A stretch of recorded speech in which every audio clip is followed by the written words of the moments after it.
first question I've actually got for you today is a question I asked you last week, but we were running and I was fucked. And I was just like, I'd ask you a question out of just honest curiosity, and then you start talking and I was dying at this point in the run. So you were like talking and everything you said just like literally went in and one ear and out the other. Try it again, sure.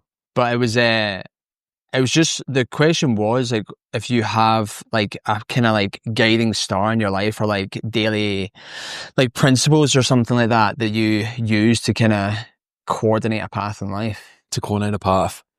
I might have touched on, and I think it's quite a common thing too.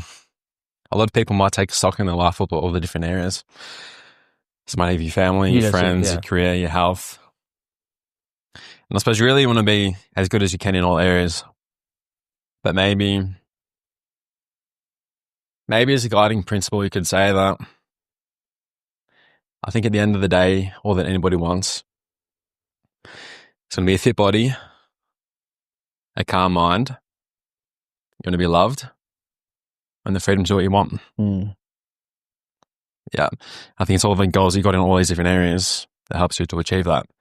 So all in all, live as good a life as you can, and you do that with a fit body, calm mind, love and relationships. So what were those 3 areas?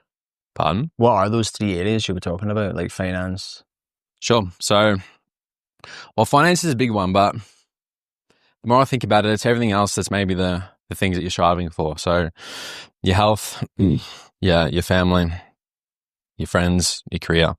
I think all those things are happening symbiotically. They're all happening at the same time. It's not one over the other. And then finance is a big piece of it. Although finance is the enabler, but I don't think finance is the end goal. Finance is just what helps you to achieve all of that. So I think you might have asked, what am I chasing? What's my biggest goal at the moment? And probably at the forefront of my mind is probably financially, how do you set yourself free as soon as possible? How do you shortcut that? And I think as soon as that piece is kind of figured out, and then everything else downstream, you've got a lot more resources to allocate to. Yeah, I think that's definitely something I'm thinking more of now, is like trying to get that financial freedom as soon as you can. Sure. Like we know a few people like Jesse and Alex, and then like I got a friend Josh in town who owns that. Him, his brother, and I think his girlfriend are in the Barburrito together. Oh yeah, yeah. And I was chatting with him last week about, I won't say what the plan is, but his plan effectively is just like as soon as you can, just to like offload it so you can like chill. You know what I mean? And it does make you think of, it kind of changes your perspective of just like having a career and working until you're like 60 for someone else or some other company. Yeah, I think it's all about maybe how you view it as well. So something that rings in the back of my mind quite often, and that is the person who works all day has no time to make any wealth. Yeah. And that's so true. If you're working 40 hours at your job, let's just say you push the needle a little bit, and working 50, 60 hours a week, if that's all that you can do, then forever you're kind of going to be stuck in this cycle, and you're just stuck with the 24 hours that you got, making money with your own hands. Whereas any of those examples, so if you look at maybe Jesse and Alex, or your friend there with Barburrito, in both cases, they're both leveraging their time. They're leveraging in the sense of getting other people to work on their behalf. So they're leveraging the labor resource, or even investments too. So you can like leverage an investment or an asset to accumulate in the background, rather than you having to physically be there and make any money. Yeah, I definitely think it's also like when you have people like that in your life, even if you don't really know them, you just know of them in town. Sure. Like it definitely like inspire, I guess, or like motivates me to think I should be doing that. You know? Well, you don't know what you don't know. And I think as soon as you're in proximity to those type of people, then you learn a lot through osmosis. And then they're kind of just like a secondary role model in the sense that you see what they do, you might have some conversations with them, and then you pick up little bits and pieces here and there. But like, man, if you're completely out of that circle, if you're in other parts of the world, like if you're in like below the poverty line, and if you're in South America, Southeast Asia, then if you're just trying to put food on the table and look after your family and make it to the next day, then what's all that? But then if you're in an area like this where you're having these conversations around people who've kind of like reached that level, well then of course, then that's your access to it. But without having that, thing, be incredibly hard to learn a lot of lessons. Yeah, it's easy to say like, utilize your time better outside of work. But yeah, if you're someone who is like below the poverty line and you're literally having to work like 100 jobs just to pay the bills, like you're not like, man. Yeah. When I have time off, I'm going to fucking, even like this little like podcast thing, like, I work like Monday to Friday for just a full-time regular job. And like last night, just getting ready for this, like, I had time, but after working like the whole day and the whole week, like you're just like, fucking it, right, okay, cool, yeah, I need to like kick back up to like get into this other thing. And yeah, I mean, this is just like a small time thing that like I personally enjoy doing. Never mind like, okay, I'm setting up a business here and like I need to like understand the financials and like look at the forecasting and the X and the Y and the Z. Like, yeah, it's like, how do you actually get out of the, I don't want to use the word trap, but how do you get out of the like, I'm working 40 hours a week and then doing your own thing? I would imagine that's what puts a lot of people off it. That's $1 million question, isn't it? I think the biggest cost that anybody has in life is the cost to put a roof over your head. So by the time you pay rent or maybe repayment on a mortgage, if that's your primary cost taken care of, then you've got so much time at the end of the week. Let's just say 75%, so 3 out of 4 parts of your wage is just going to your living expenses. If that piece is taken care of, then I think like your whole life opens up so much more. So I think maybe recently we've spoken about, I spent some time in Morocco, and there's this cool little experience I had there, which I kind of remember and can take a lesson from, in the sense that I was there originally to backpack, and then I found myself in this small little town. We'd be in the water every single day. So like grab the surfboards, go for a surf, have some, time in the ocean. And then afterwards we'd all just like come back out, walk into town, grab some fruit. And then we find a little shop there on the side of the road, and everyone's just sitting around like we are now.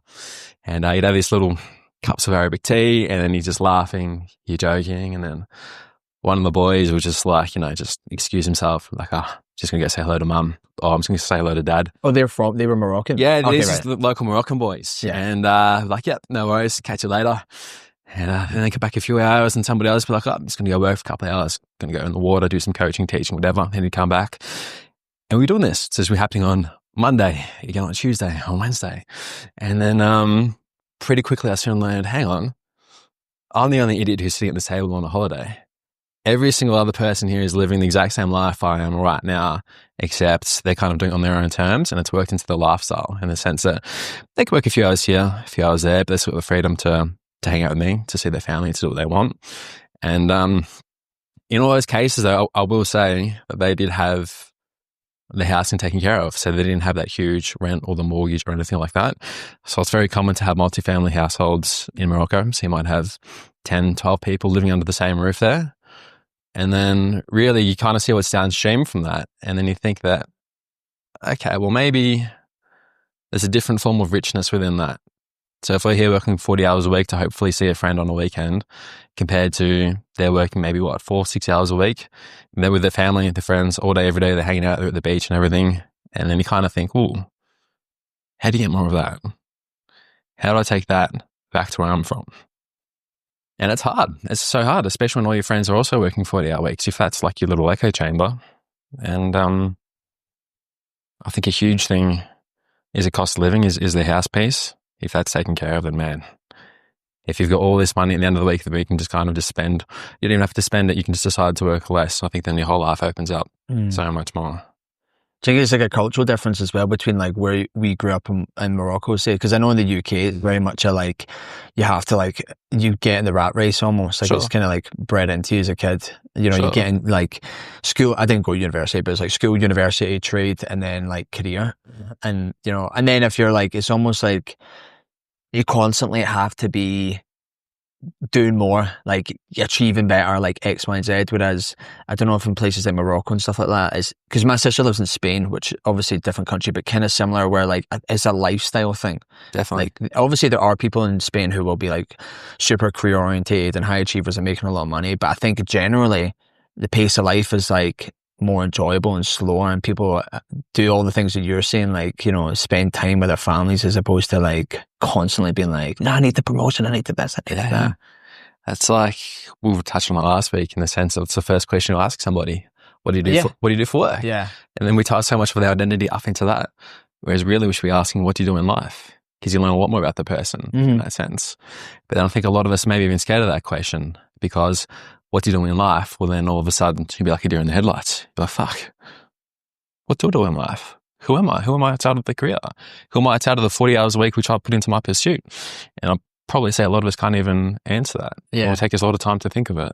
Yeah, if someone asked me, I'd be like, I mean, I do a podcast. I do like a podcast. Yeah. I run. I go to the gym. I have a, it's just like, even you just not even asking about me trying to think, how would I answer that question? I'm like, I'm picking like random things that, I guess that is what I do.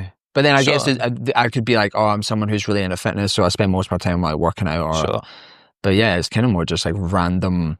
Maybe even things. Maybe even the friction or the hesitation to answer that in the first place is a bit of like an indicator that if you have to think about it, you're almost kind of having to like force yourself and prove to yourself like, oh no, hang on, I do other things. I'm like, well, what are they? It's like, it's not a natural thing to be like, oh, I do X, Y, Z. I go for a walk. I play tennis. I spend time with my friends. It's like, no, hang on, what do I really do? And then it's like, you almost have to prove and justify yourself outside of work.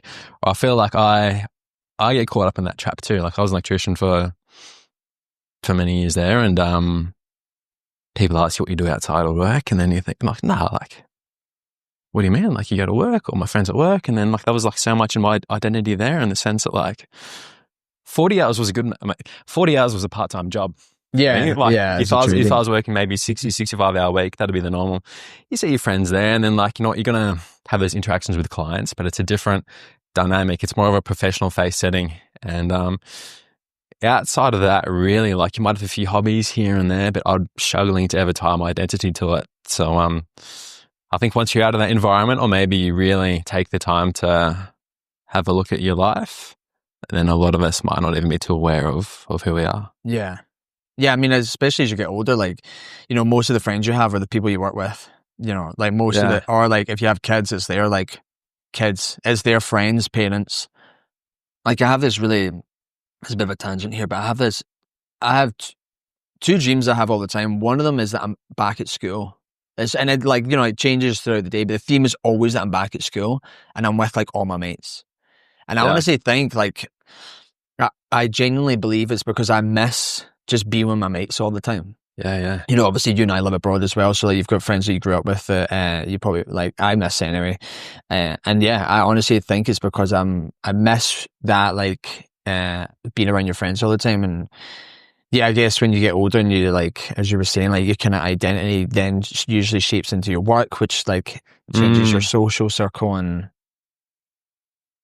yeah, it's like going back to that Moroccan idea, like how do you, I guess you just change your perspective and you start to live that life. Sure.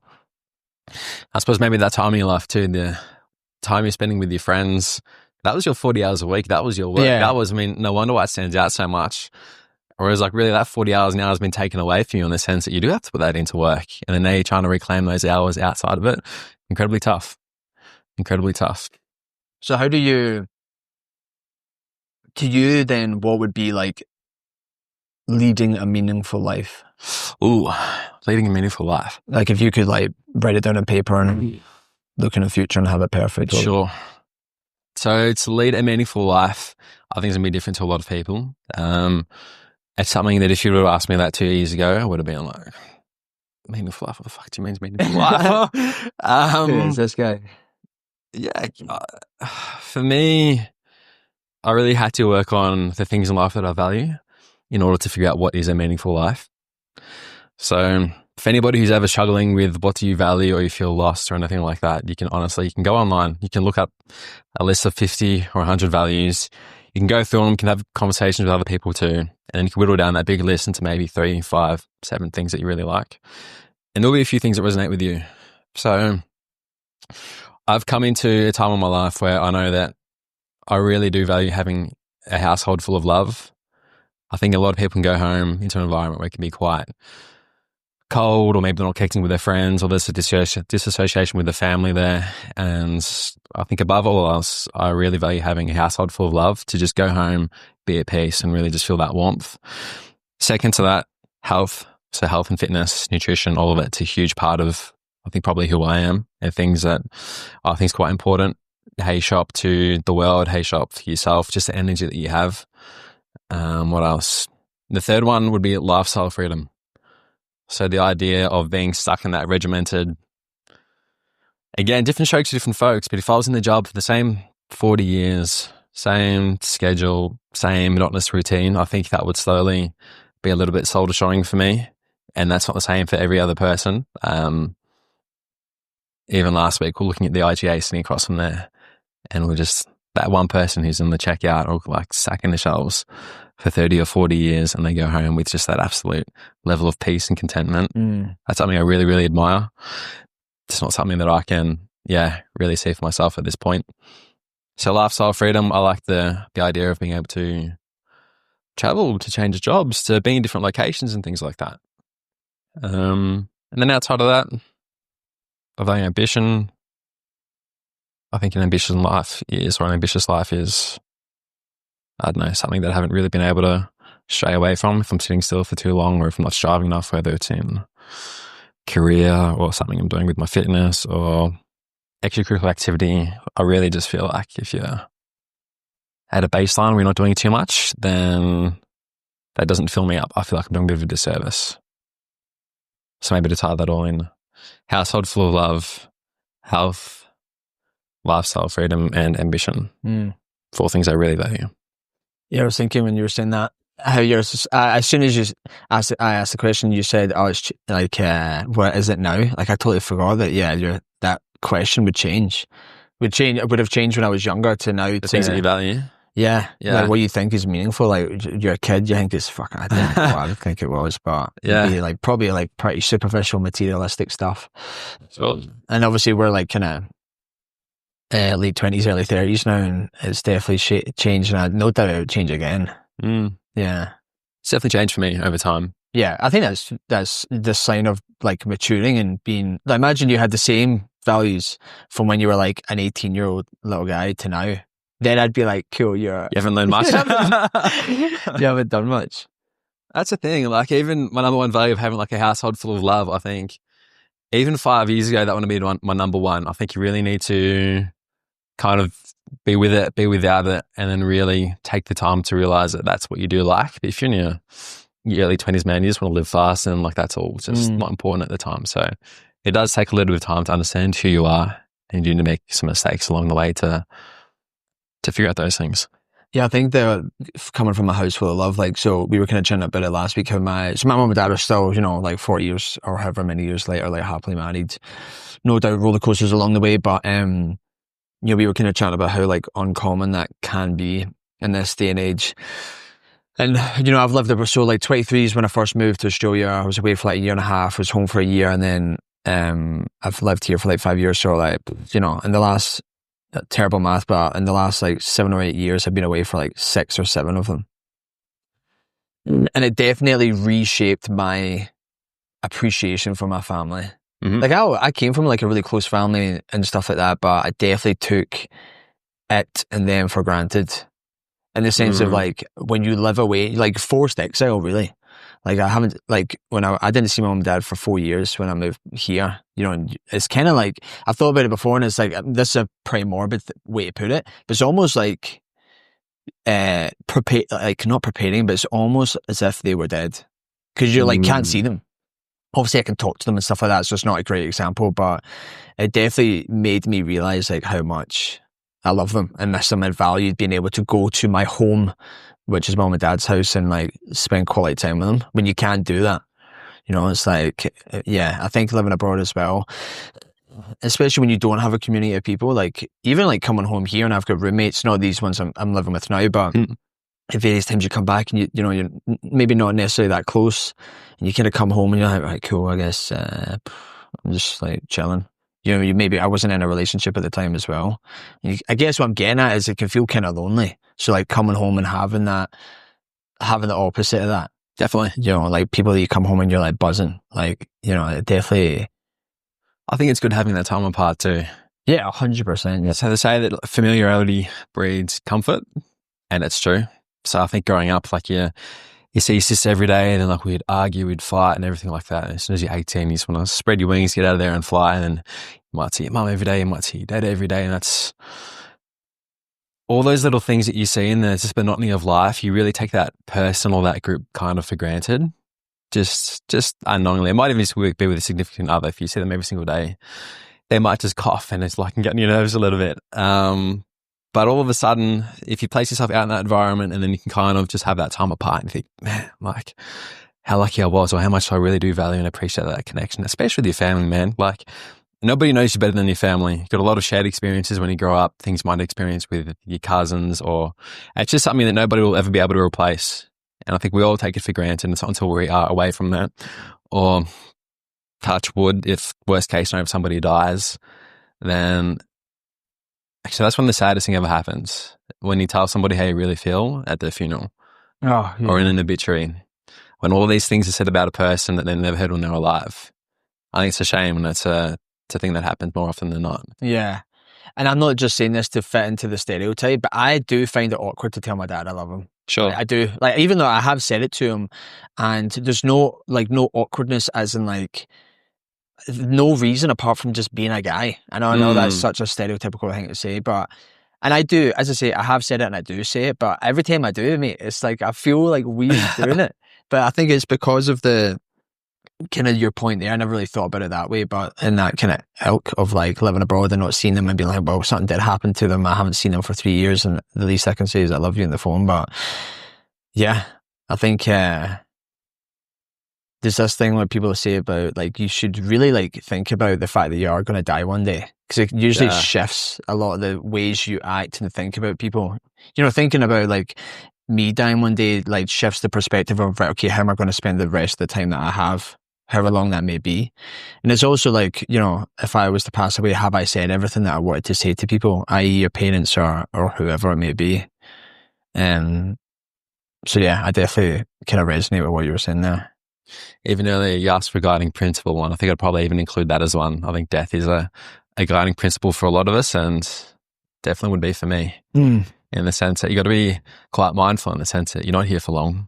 Nobody gets out alive, so you can't just push things to the side forever. So I think I didn't always have that, but especially in my 20s, I really kind of adopted a sense of urgency, just kind of coming to terms with your morbidity, seeing your family, your friends getting older, life slipping through the cracks, and you really just kind of, I don't know, put a bit of a fire underneath myself personally. Was there like a situation, or just it was like a slow, gradual,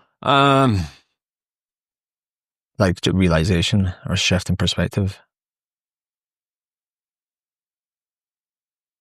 I remember growing up, Dad always, because just growing up like any other teenager, in the sense that you got your friends, you might go to school, play Xbox, whatever, and I was kind of just maybe cruising through life. I mean, I did okay in school, but I wasn't getting straight A's all the way through.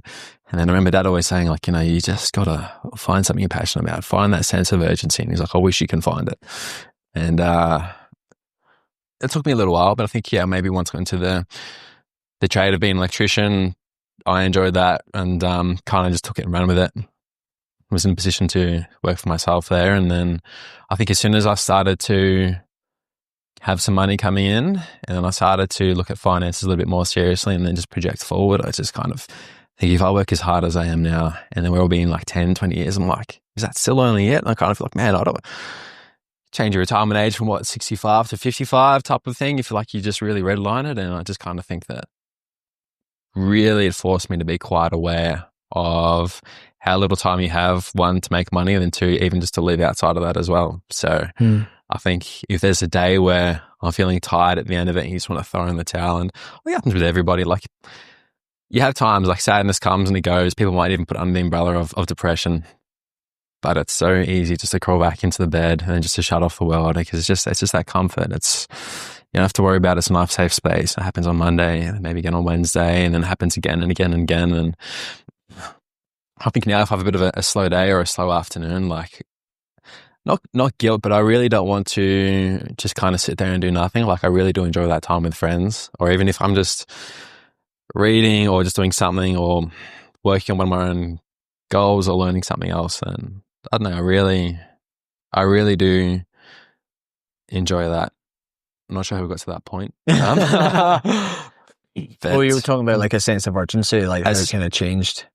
Like your dad told you to like get a passion, and then yeah, for sure. And I think I just realized that all the things I want to do in life, then you just stretch it out and you work it over like a timeline. I just think it's not enough. It really is not enough. I think it's also that balance. I feel like when you're younger of invest, like working like hell now. Because this is kind of like, I mean, I'm oversimplifying it, but I sometimes feel like it's people have the mentality of like work like hell now, so that like when you're old, you can retire and like chill and do whatever you want. Or the other one, which I've maybe probably more lean into, which is like experience more now, because you've got all the time in the world to like make that money like later in life. Now, obviously, I'm saying that with the idea of still like doing stuff now, so that when I retire, I have money and I'm not like desperately working at the age of 65. The two aren't mutually exclusive. That's an important one to remember. Say that again. The two aren't mutually exclusive in the sense that you don't have to choose one or the other. And I think that's a common thought pattern, and it's not true. I always subscribe to that, to the effects that I have to work as hard as I can in my 20s, so I don't have to work as hard for the rest of my life. And there's certainly some truth to that. I think the 20s is when you have time on your side, whereas later on you're not going to have that as much, maybe not even as much energy.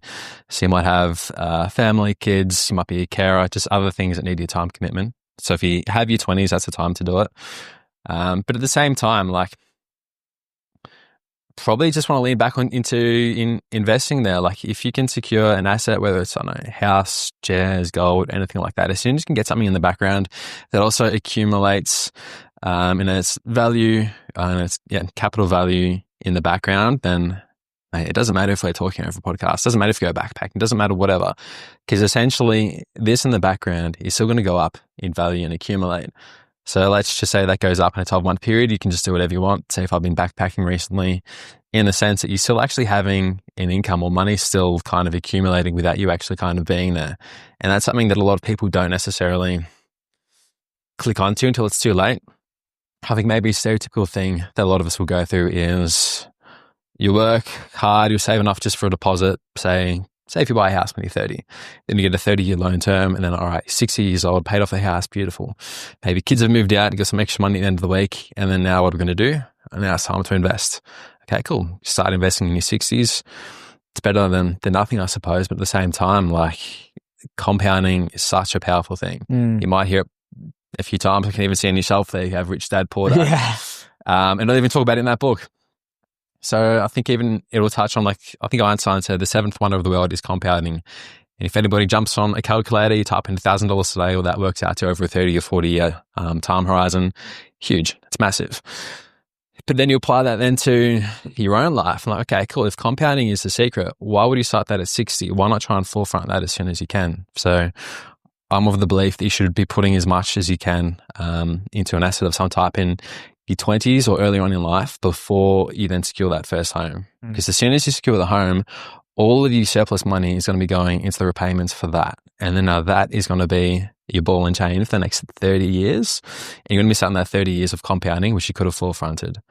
So in the sense that do everything you can do before that. And then when you're happy with the level that you're at, or we've accumulated, or maybe it's a passive income, then get the house, go for it. Sure, as soon as you're at that level. But then it doesn't matter. Even if you do nothing at that time, everything you've accumulated up until that point can still run in the background. So your investments should be separate to your house. The house, the bank's never going to see that as an asset. It's an overhead. You're paying to it every single week. And even then, people might say, oh, I bought a house in 2000, it was worth 200,000 and now it's worth 650 or 700,000.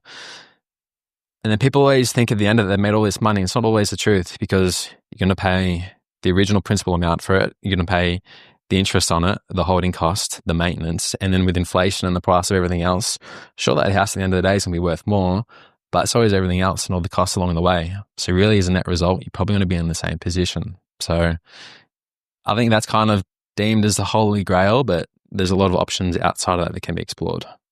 I'm going to make Cass listen to this, because her and I were having this exact conversation. I'm not going to be off to a good start with Cass. No. Go for it. So did you, by any chance, listen to the Diary of a CEO podcast on like money experts? Yeah, so the three on there. The three guys, yeah. So I listened to that like literally 2 days ago, and I was talking to Cass about exactly what you were saying there, because I think that was kind of like one of the guys' ideas. Yeah, and it very much is that, like the money that you're going to invest into that house. I think he was also saying like most people have it as like a primary house as well, so they don't actually ever like buy it to sell it or flip it. Like most people buy it and then it's their kids benefit from it, because then they die and they pass it on. Whereas, yeah, it's like when you're younger, like exactly what you were just saying, so I'm not going to repeat it, but just invest your money into other things, and then if you get to a point later in life, you can buy that house, as opposed to buying it first and then you're Sure. So I guess that's the thing. It's like Cass and I were chatting about it, because obviously I live in Canada, I'm from the UK, she's from here, you know, like will we stay here, will we go? And like that's the thing as well, like if you buy a house, like to me, yeah, you can rent it out and whatnot, but like if I was buying a house, it's because I want to live in it, you know. And if I bought a house here, I feel like you're very much like planting your flag, and you're like, well, fuck, I need to stay here for like, and I know that's not necessarily the case, but I think for me, like I would probably see it that way. So I think for people who are maybe more prone to moving, like the whole investing and stuff and building that compound interest and stuff. Why would you want to buy your own house personally? Or why do you think Cass would want to buy her own house? Just the comfort of having your own house. Like it's yours, you don't need to pay rent. Well, I know you're paying a mortgage, but like as in like no one's going to kick you out. So security maybe? Yeah, security, yeah. Yeah. That I can understand. If you were to buy a house now, do you think it would be your dream house? No. Okay. If you bought a house in 5 years, think it'll be your dream house? Closer to it, but maybe not. Sure. A lot of people might jump into the first house, and then in a few years' time, they might outgrow it. The lifestyle might change. So they'll get another house, and they might get maybe 4 houses before they decide on the one that they actually want that's going to be the dream house. Although we're talking before on all the holding costs associated with that. But property is fucking expensive to transact too. So I'm not sure what it's like here in Canada. Do you have stamp duty here? I don't know, but you'd have it in the UK. For sure. Yeah, so I assume they have it here. So stamp duty percentage of that sale is going to go then straight to the government as a tax. And then also you're going to have agent fees, commissions, all the, conveyancing in between. So all the lawyer fees too. So let's just say every time you buy and transact a house, circa, you can probably expect it might be between say 50 and 70,000 thereabouts in transaction costs. So let's just say every 3 or 4 years now you fork out another $50,000 to $70,000 just to transact the house. It was never even your dream house. You just wanted it for that little peace of mind in between. Doesn't take too long to realize you're kind of spinning the wheels. You're not actually progressing any further. So my probably recommendation for you or for most people earlier on is to rent vest. So you can rent where you want to live. So you can still have that lifestyle. But if you're to buy something, just buy somewhere you can afford. So everyone's caught up in buying in the nice areas. Maybe you want to buy in the city. So you want to buy in Canmore, you want to buy in Banff. And you can do that. But then really you're going to just, you're going to shoot yourself in the foot. It's going to be hard to make any moves after that. So you can buy a house, regional, even in Canada, you can buy somewhere like 3 or 4 hours away. And then instead of it being a median house price of 1.2, 1.4 million, it might be 400,000 or 500,000. But the thing is, you're still putting your money into an asset that's still going to accumulate. The rate of accumulation or the rate of growth actually won't change over the long term compared to a city or anything like that. So if you were to put your money here in Banff, or if you were to put it 4 hours away into a tiny little shack, over the time horizon, eventually both going to even out to the same. So what I'm trying to say is it doesn't make sense to buy something that's 1.2 or 1.4 if that's going to be maxing out all of your weekly outgoings. If you can buy something that's 400,000 and then all of a sudden you're just putting a little bit of money towards that, and then the rent too is going to be actually covering a higher proportion to the total value of the home, in the sense that through payments to the rent that's coming in on a lower asset price is going to be closer to being neutral compared to something that's so high up that you're paying for yourself that you're going to be putting absolutely everything in cash, you're putting absolutely everything into that. Whereas in the scenario where you buy something that's a little bit cheaper further away, now that's buying where you can afford, that's rented out, beautiful. Now you can still rent wherever you want. You can rent in Banff, you can rent in Calgary, you can go to Miami, you can rent there. Now you got the safety net of having this over there still kind of accumulating, but you still got that lifestyle of being able to be where you want and not being locked into the house. Because you might live in Banff too, then you might love it right now, but in 2 years you might not love it for whatever reason. Things might change with family or with Cass, who knows. But if you are stuck here, you're going to be so adverse to moving anywhere else because, you know, the cost is going to be to even get out and to be anywhere. So it's going to be a linchpin that holds you in this one spot. We don't really want to be there. Whereas if you had bought somewhere else entirely, you don't have that emotional attachment. You can look at it a little bit more logically. You're still going to have your money working for you, but you've got the freedom to move around in your life as you need to. Does that kind of make sense? Yeah, it does make sense, yeah. Yeah, no, it definitely does make sense. And I think it kind of definitely feeds into my lifestyle where like I don't know where I want to go. And I think I value, and I mean, this was a question I was going to ask you. Like when you look in your future, do you value having clarity more? Or are you like comfortable with the uncertainty? Like as you know, you're like, I would rather have like a straight path. Like I know like where I'm going to be, what I'm going to do. Like I'm going to hear blah, blah, blah. Or are you kind of like more comfortable with the like, I'll just see how this kind of unfolds? Uncertainty for sure. Yeah. I have a great relationship with uncertainty. And and like, how come do you think? Like why? Like you prefer the uncertainty to like, yeah. Why is it like more exciting or? Definitely, it's more exciting. It's just I think there's a novelty to it. I think even travel styles, right? Like I've met a few people on my travels, and it maybe depends on your personality type too. But every now and then you come across somebody who's got their next 12 months planned out on a spreadsheet. So they've got that clarity and they've got everything down to a T, and they're going to like tick all the boxes everywhere they go. But for me, like I might have said it previously, but my perfect idea of a holiday is just going straight now, bring our bags to the airport, go to the front desk and seeing what's the next flight you can take. With that level of spontaneity, like to me, that's kind of like living. You get your heart rate going, like, you know, like it fills me up. And I think there's a lot of excitement to that. You might fly to a place and then occasionally something will trip you up where you'll be like, oh man, we need to buy tickets for this 3 weeks ago. But you got to be okay with that. The excitement of just having to go somewhere, like making things up on the fly, you meet somebody and then kind of follow down that path and have that adventure as you go. I love that. I love that uncertainty. But in your own life, how do you get that? And it's a little bit of a different ball game. But then the other thing too probably comes back to a level of financial peace. So if you know that in any case, even the example using before, if you have your assets working in the background, that's your peace. That means you can move freely around no matter where you are. And then you still got this bit of a safety net kind of working in the background. And in any case, it's still going to be okay. The stakes are going to be a lot higher if you have your primary place of residence. And then you also try to employ that level of uncertainty in your life. So I think before we touched on like the lifestyle freedom is something that I really kind of value and appreciate. And I've only been able to achieve that because I've been able to have my money working for me in assets in the background, in the sense that I can live in Banff for a period of time. I can go try another city in the Gold Coast. I can be in America for a bit. And I don't feel like the stakes are too high in the sense that my savings are kind of locked away and then I can still rent. I still got that flexibility to rent where I need to. And it's pretty low stakes. You can rent somewhere. If it doesn't work out, you can just move on. Yeah, because I think that was the thing that I always thought when you grow up is that you buy a house and you're putting money towards like that equity of it. Whereas I think, and the opposite of that was like, but if you're renting, you're paying someone else's mortgage. But then it's kind of what you're saying. Like once you add up all the other factors, the maintenance, the stamp, this, the that, like you're probably actually paying significantly more, especially if it's not somewhere that you're wanting to, it's not the dream home. Like it's, I'm definitely swayed now to the kind of idea that you're outlining there, which is like, you know, make yourself financially secure first. And then, you know, if I get to the place where I'm like, this is where I want to be and that's the home over there that I want to get, then you're like, cool, I can get it.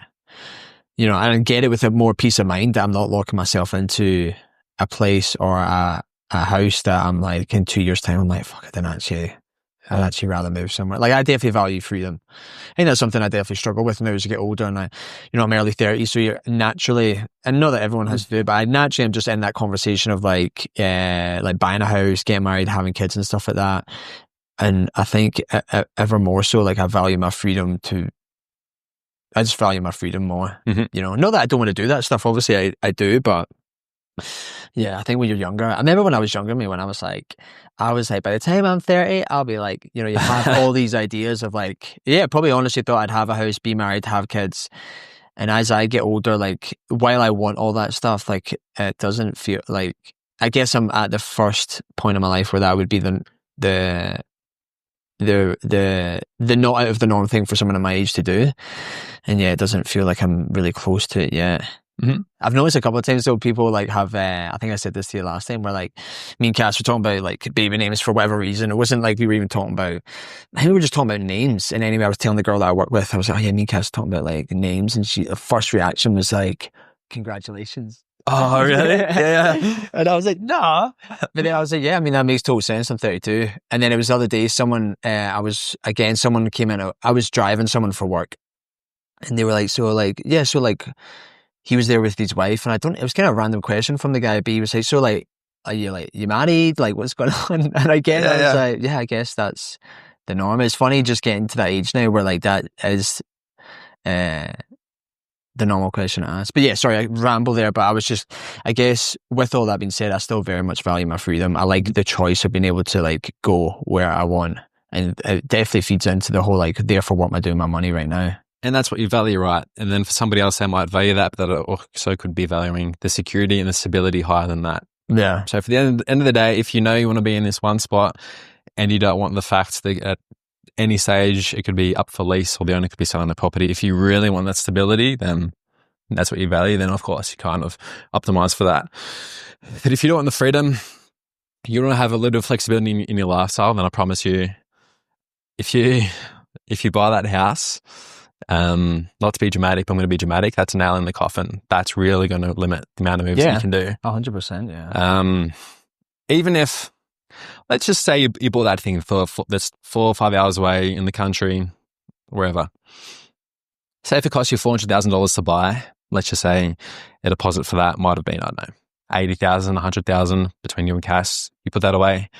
Now, if that's just rented out, you forget about that. Now, let's just say you want to wait a couple of years and then you save a deposit again for the house that you actually want to buy something that's a little bit more expensive, maybe in a nice area of town. Now, the deposit you had to put to place number 1 would have been anywhere near as much as place number 2. But in any case, as soon as that's secured and taken care of, then if you kind of focus on the primary place where you want to live, you move into that. Now, you can have that as a family home. You can live there for 25, 30 years, make it your own place, a place where you want to be. And at the end of that now, all of a sudden, you're no longer paying the mortgage off, and then you're still going to be at the stage where, all right, cool, 60 years old now, look, I want to invest. Only now it's different. In this scenario where you bought the cheaper house earlier on before the primary place, by this stage, that'll also be fully paid off. Now you've got a full rental income of another place already coming in off the bat, where then you can kind of move. And then the same thing kind of works in any case. Any assets you've accumulated or anything beforehand too, that's accumulated and compounded over that 30-year period while you had the house. And then you're in such a better position, millions of dollars ahead in a better position at the end of it, just by doing that little bit of work before the primary place. Very few people are in a financial position where they can have the primary place and invest side by side. So if you can forefront it, especially if you want lifestyle, flexibility, freedom, I'll really probably try to recommend to rent for as long as you can, and then just build everything you can in the background. Even in buying a house, the traditional thing is to put down, say, maybe 20% thereabouts for a home. You can also do 15%, you can do 10% as well. So say for that $400,000 home, you could even put, say, $50,000 towards securing it, which isn't a crazy amount for 2 people to save. I mean, really, it might be, say 12, 24 months for 2 people to save that up. But the amount of options that gives you along the way, that's a lot. Yeah, there's a lot to it. So where have you learned all this? Is this just through like self-education on like books and and stuff like that? Yeah.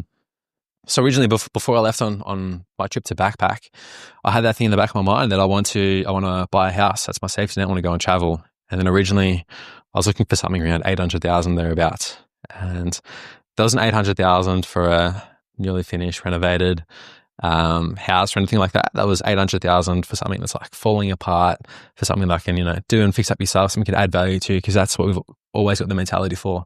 Especially being for the trades, I kind of fantasize the idea of just like knocking a place down, ripping out walls and redoing it. And I always really kind of thought that's what I wanted to do.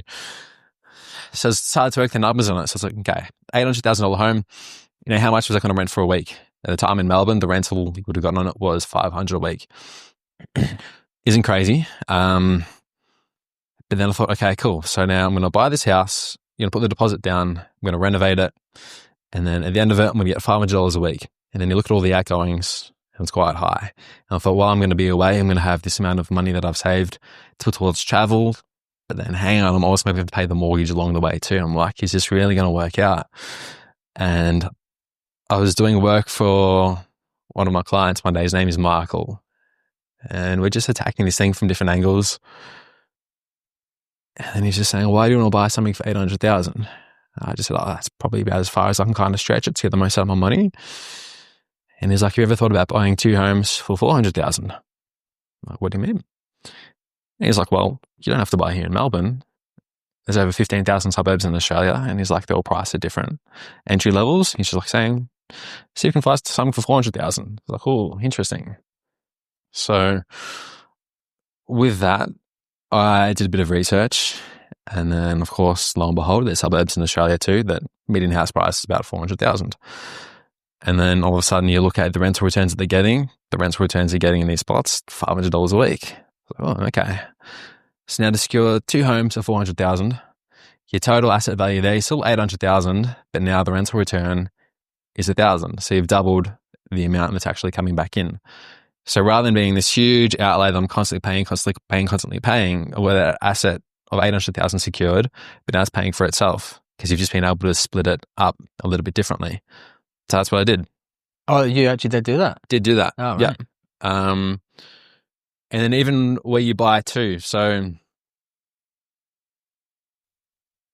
people will talk about Canada as a housing market, and it's not. You've got markets within markets.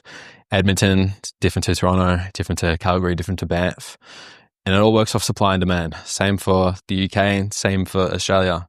So using Australia as a case study, we've got over 15,000 suburbs there.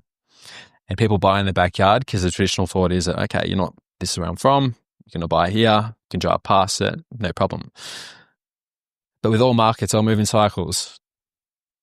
And it's all based off a demand and a supply. So if there's 15,000 suburbs in your country, the chances of the suburb that you currently live in as being the highest demand at that point in time, it's pretty much slim to none. So then you look out a little bit past that, and then you start doing a bit of research too. And then out of all those different 15,000 suburbs, you can then actually find which suburbs are actually under the highest demand at the moment with the tightest supply constraints. So demand might be people moving to the area, could be migration, and then supply could be the available housing stock that they've got there. You can also even research the building approvals. So in 18 months in advance, you can actually see the local council approvals, the amount of houses that are getting built. And if the imbalance is big enough, if the demand outweighs the supply, then it's one of those cases in which that the prices don't have a choice but to actually increase to kind of keep that equilibrium.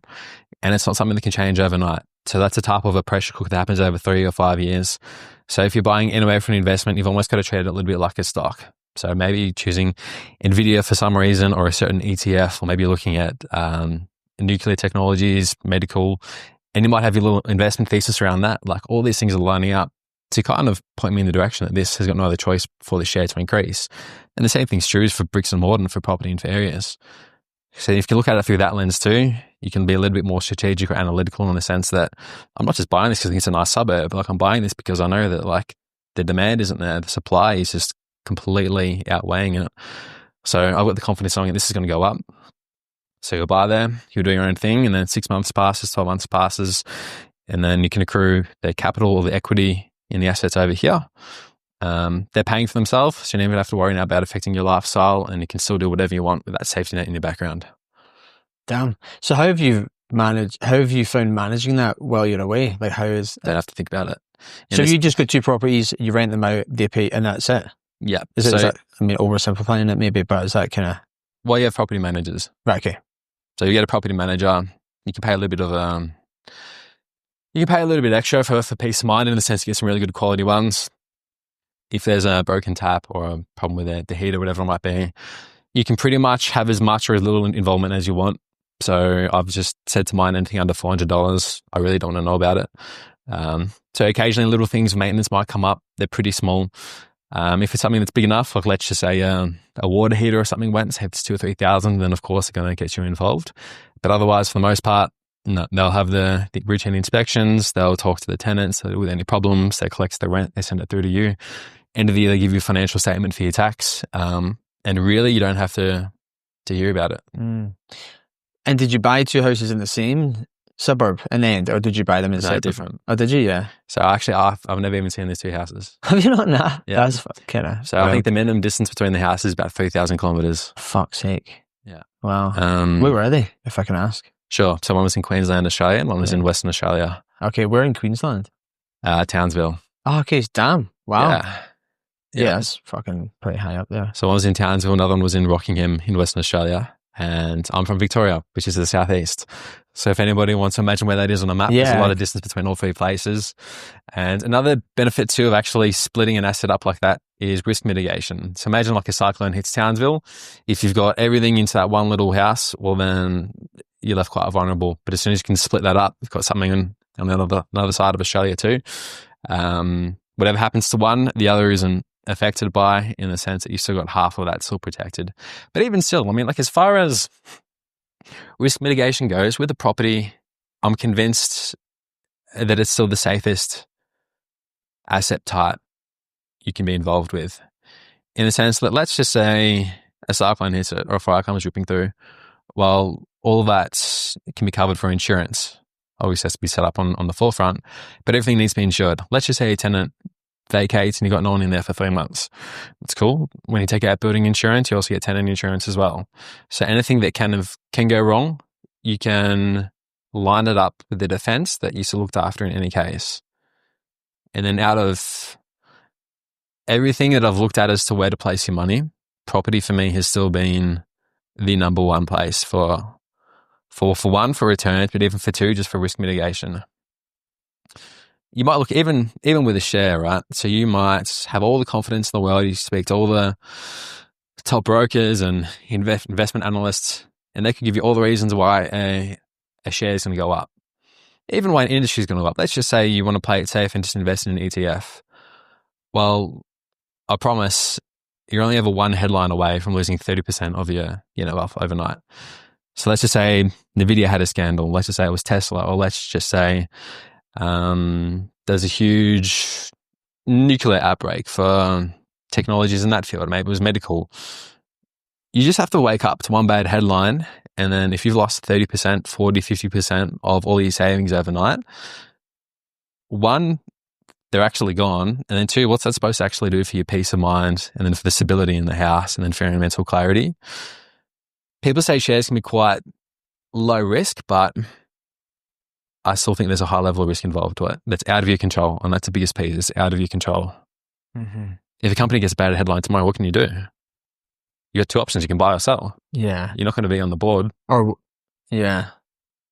guess you'd also need to consider, is it just a dip? You know what I mean? Is it just like something that if you just like don't buy it or sell, like naturally it'll, in a couple of years' time, it'll come out of that sure. fall. I mean, that's obviously not all the case. Not the case all the time, but yeah, I guess you need to consider that as well. Like you don't sell it and then you're like, fuck, actually like 5 years later it's come back up and you're like... Definitely. Well, actually the investment accounts with the highest returns are actually of those who have been deceased. Yeah. So for those who have actually been dead, they've got the best returns on their accounts as compared to... Because they don't touch it. Everybody in the whole thing, they just don't touch it. So you're like kind of constantly like going on about like peace of mind there. Sure. Do you like, where do you think you get your sense of fulfillment? Do you think you get in like kind of like the stuff you're doing there, or like achievements, or like relationships with people, or is it like something that you haven't? Everything with money is kind of like we were saying before, an enabler. I think I'd like to be at a stage where I really don't have to talk about money. Yeah. The fulfillment maybe a little bit there with values, and it's something that I really struggled with for a long time.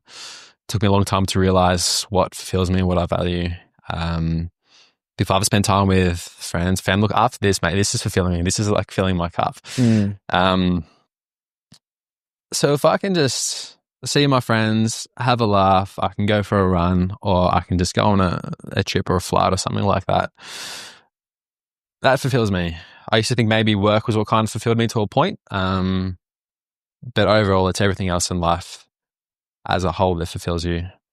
I don't think it's one thing over the other. I think it's everything kind of all happening at the same time. Mm-hmm. What about yourself? What fulfills Rich?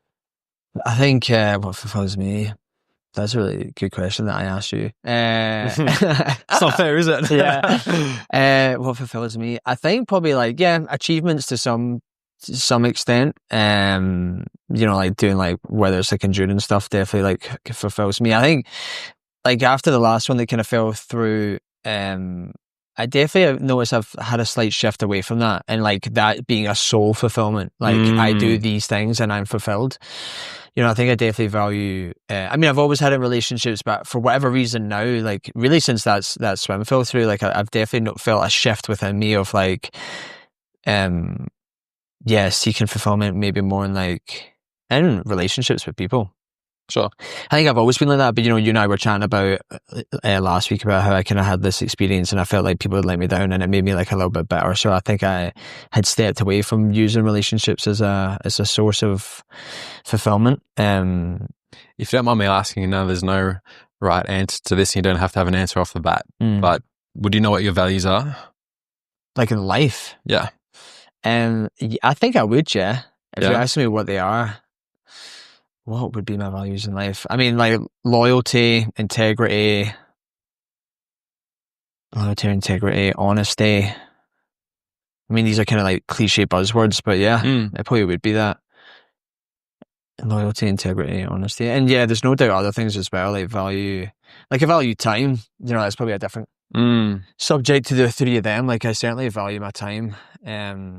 And again, this is a question I was going to ask you, so I might as well ask you now, like with regards to, and I guess I can answer it as well, but it was going to be like with regards to time, because I value it so much, like how do you assess what is worth your time and what's not worth your time? Because that's something that I've definitely leaned into heavily as I've got older, where like, and I think I said to you last week where I've maybe actually done it in a negative context where like, moving somewhere new and I knew that a bunch of people, like there was 10 of us and 3 of us were staying. So I put more energy into the 3 people that were staying and not into the other people because they were leaving. And I think that was a negative thing because ultimately I could have had a good relationship with those people even for a short span of time. Whereas I think when you get older, I'm just like, even friends that I've had my whole life and you think like, I don't actually, like my time with them, I would rather spend my time doing other things with other people because we don't align anymore. Sure. So how do I prioritize my time? So how do you make the decision of what's worth your time and what's not worth your time? I think as far as people and relationships go, really you have to focus on who it is you want to be as a person and what it is you're trying to achieve out of life. Now, maybe that's a little bit binary, but it's still a good lens to look at it through. So every person that you have a conversation with, that has a direct impact on your thought process, on your beliefs. And you got to imagine that your thoughts and your mind is only ever going to be made up of what you can see and what you can hear. So the reason why I sound like the way that I do, the reason why I might have an Australian accent, is because I was born in Australia. So that's what I've been able to hear. Imagine you had been in I'd be speaking Mandarin right now if I was born in China just as easily. No, I mean, imagine you were born in the UK and you're like, I like this show, and you're just going to... That's possible. Yeah, people will do that, no doubt about it. So, it's true. So your thoughts are made up of what you see and what you hear. So now look at that through every other area in your life. What are you watching on TV?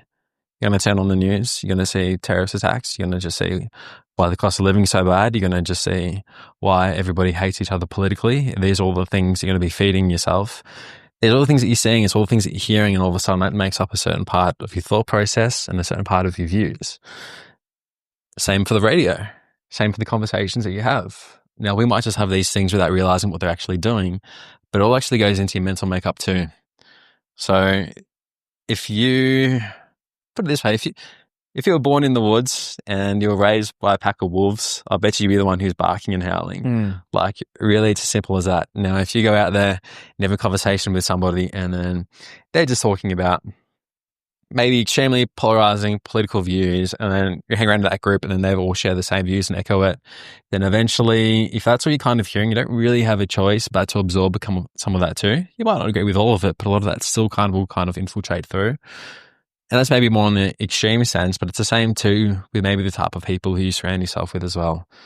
So let's just say you value travel. Let's just say you value freedom, flexibility, ambition, endurance.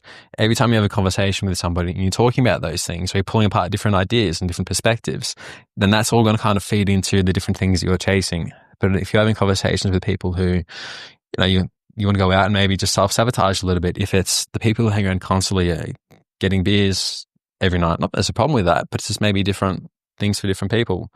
So having beers every night, maybe just going out in the town most nights of the week, if they're just catching up to smoke, or they're just complaining about their jobs, or they're just sitting back and just watching sport for 20 hours out of the 24 hours in the day, then if that's not who you are, what you want to be, well, then you need to be quite mindful about what you're listening to and who you're seeing. And I think I kind of look at it through maybe the same lens as who I spend time with. So a lot of my friends, they tend to be quite go-getters. They're trying to squeeze every drop out of life. And that's the type of people who really kind of give me energy. And that doesn't have to be for everybody because they're different friends for different things. But I've also got friends too who are also the sweetest, kindest, nurturing people, and they just make you laugh. And that's also something that I want in my life too. I like that warmth and I like that love. But every person is uniquely them in their own way. And as long as you can see the qualities and you really value that experience and that's something that you want in your life, then I think that's something that you should spend the time into. But I think if it starts to stray away from things that you don't value or things that you just know isn't really you, well then I don't think you need to maintain that relationship out of convenience or because you feel like you owe it or you have to. If it truly isn't you, then I see no problem with no longer pursuing that. I think it's the best thing for you and also probably the best thing for them. Because should they then be hanging around with somebody who actually doesn't share the same things or doesn't value the same things and is only kind of putting on a mask to kind of be that person for them? Or they kind of really be with someone who is their person? And they probably want someone who's a little bit more authentic than someone who's just putting a mask on just for the sake of being there and keeping the peace and convenience. Yeah.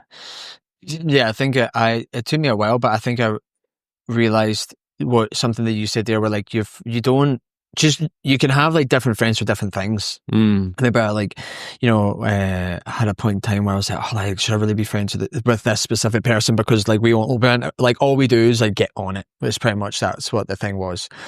Like go out drink and stuff like that. And then I remember being like, yeah, like I should, because I do that. And like, I love having a friend who is up for that as well. So like, yeah, while I don't want to do that every weekend and therefore necessarily hang out with them every weekend, like it's good to have a diverse group of friends, so that you're not, I guess, yeah, you're not in the same echo chamber of like thoughts and feelings and stuff like that.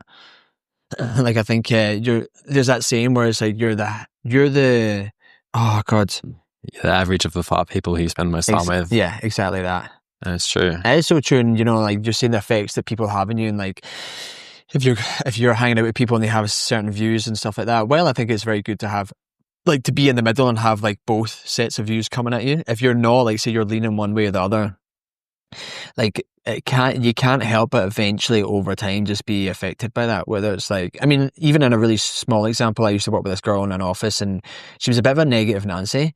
And if you came into work and you're like, oh hey, like you just be like, morning, like what's happening? You instantly, her energy was like, she just couldn't be fucked. And she'd be like, oh, yeah, fucking whatever. The rest of my day, as much as I would try not to be, or maybe even just the morning of my day, would start off with like, oh, fuck, oh, she's in a bad mood. So, it's just that negative energy. Energy is contagious. Yeah, 100%. Like positive, negative, indifferent, it's all contagious. Yeah, like I think, when I was asking you, like, how do you see what's worth it and what's not? Like, I think energy plays a big part into that. Like, if you're with people who are like sapping your energy constantly, you're just like, this isn't worth it. Whereas if you're with people that are like, not necessarily constantly, but like are lifting you up.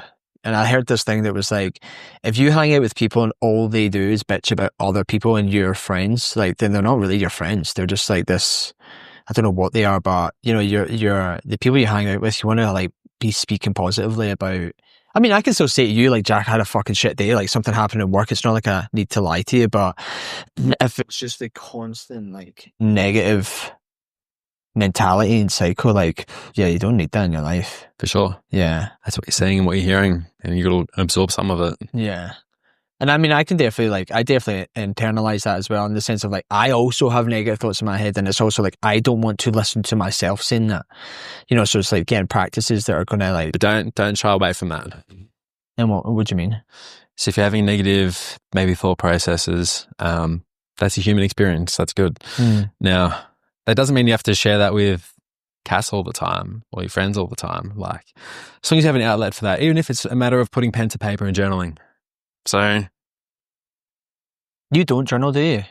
Occasionally. Oh, do you? It's definitely not a nightly practice, but occasionally, if I have a lot of mind noise upstairs, It's like having the browser open. You got 32 tabs. You can't organize what's what, and then you just throw it all out into the paper, and all of a sudden, there it is. It's out there. It's physical. It doesn't have to be in my mind anymore. I can look at it a little bit more analytical. But then even the same for you. So if you've got head noise or like a negative thought pattern, don't push that away. Don't chuck it on the rug for too long. Even just get it out onto paper in that example we're talking about there. Maybe it's just a tiny little interaction that you had and it really kind of just annoyed you in the day, or you're just thinking things that it's really bothering you. As soon as it's out in the paper, you're going to look at it, you're going to read it back to yourself. You're like, is that it? Like that's what was bothering me? The way that person spoke to me over the text, or because my boss might have done this, and that's it. Like how fragile am I? And then that's all it takes is to see it written out to be like, okay, it isn't that bad. But then if you dig a little bit deeper to that too, I think everybody chases happiness. Happiness is on this pedestal. That's the holy grail. We want to all get happiness, which is well and good. But going back to, we're humans, so we're going to be happy, you're going to be sad, you're going to be angry, you're going to be frustrated, you're going to be nervous. Now, if you're not feeling happy, it doesn't mean all of a sudden you have to just try and to ignore everything else that's trying to surface. Emotions service us in the sense that they're an indicator. So they're an indicator for something that's actually going on. So if you're sad for a particular reason, there's a reason why it's happening. And then that feeling is not going to go away. You might push it away, but there's going to be a level of discomfort that's going to sit in your stomach, and it's just going to be there.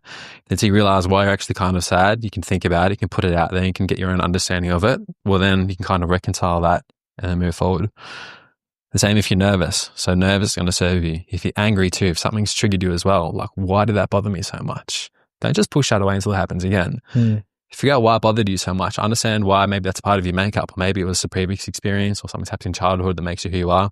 Having the self-awareness around all of your emotions is a huge thing. Now, that can be a lot for you to put onto a friend or put onto a partner. I think a lot of us might vent to that person who's closest to in our life, but it's not always appropriate to put that on them.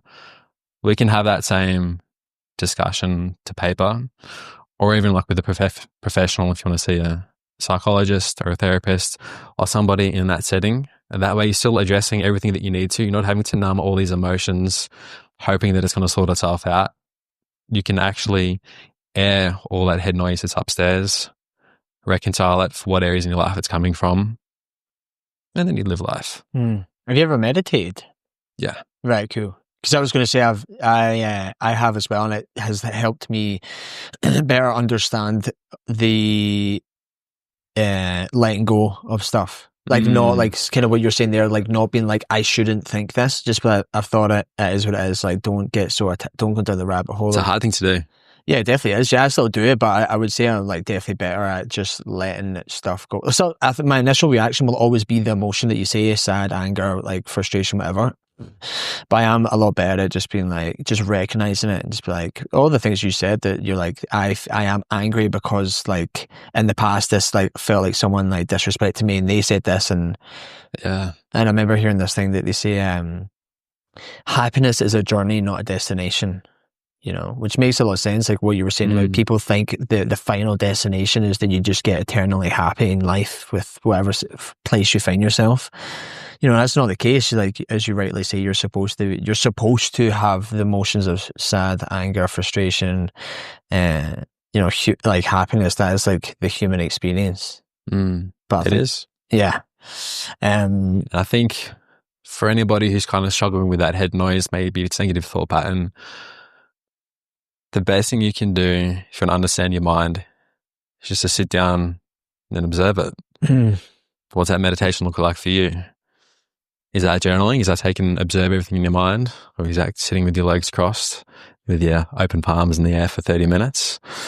Even for myself, right? So I would try and meditate overnight time, and it would take me so long. It took me so long just to try and calm down, recenter myself, and finally just get to a point where I can just see your thoughts and recognize it. But it'll take me like 20 or 30 minutes. And I went into a pattern of doing this. I did this every day for over a year. Is cold showers. Now, people might think of that for recovery, but think of it for meditation. So in the sense of a night time, I'd go in and have a shower. I'll lather myself up in soap. You wash your hair, have Paying time for with your the rubber image, ducky. Yeah, do what you need to do. Enjoy that. You don't have to deprive yourself and then just kind of think everything has to be a grind. It doesn't. So you can still do that, have that time for yourself, enjoy that shower routine, and then just at the end of it, just have that 30 seconds, have a minute, have 2 minutes, just flick it to cold and then embrace it. As soon as you do that, every part of you is not going to like it. Flick it to cold and struggle to breathe. And all of a sudden, you just slowly take control of your body again. Your body realizes, hang on, it's not dying. You don't need to hyperventilate. And there's longer time between breaths. And then eventually, I mean, the first few days you do it, it's going to be so incredibly hard. But if you do it for a week, you'll actually get to a point where you stay at a temperature where you can just stay in there forever.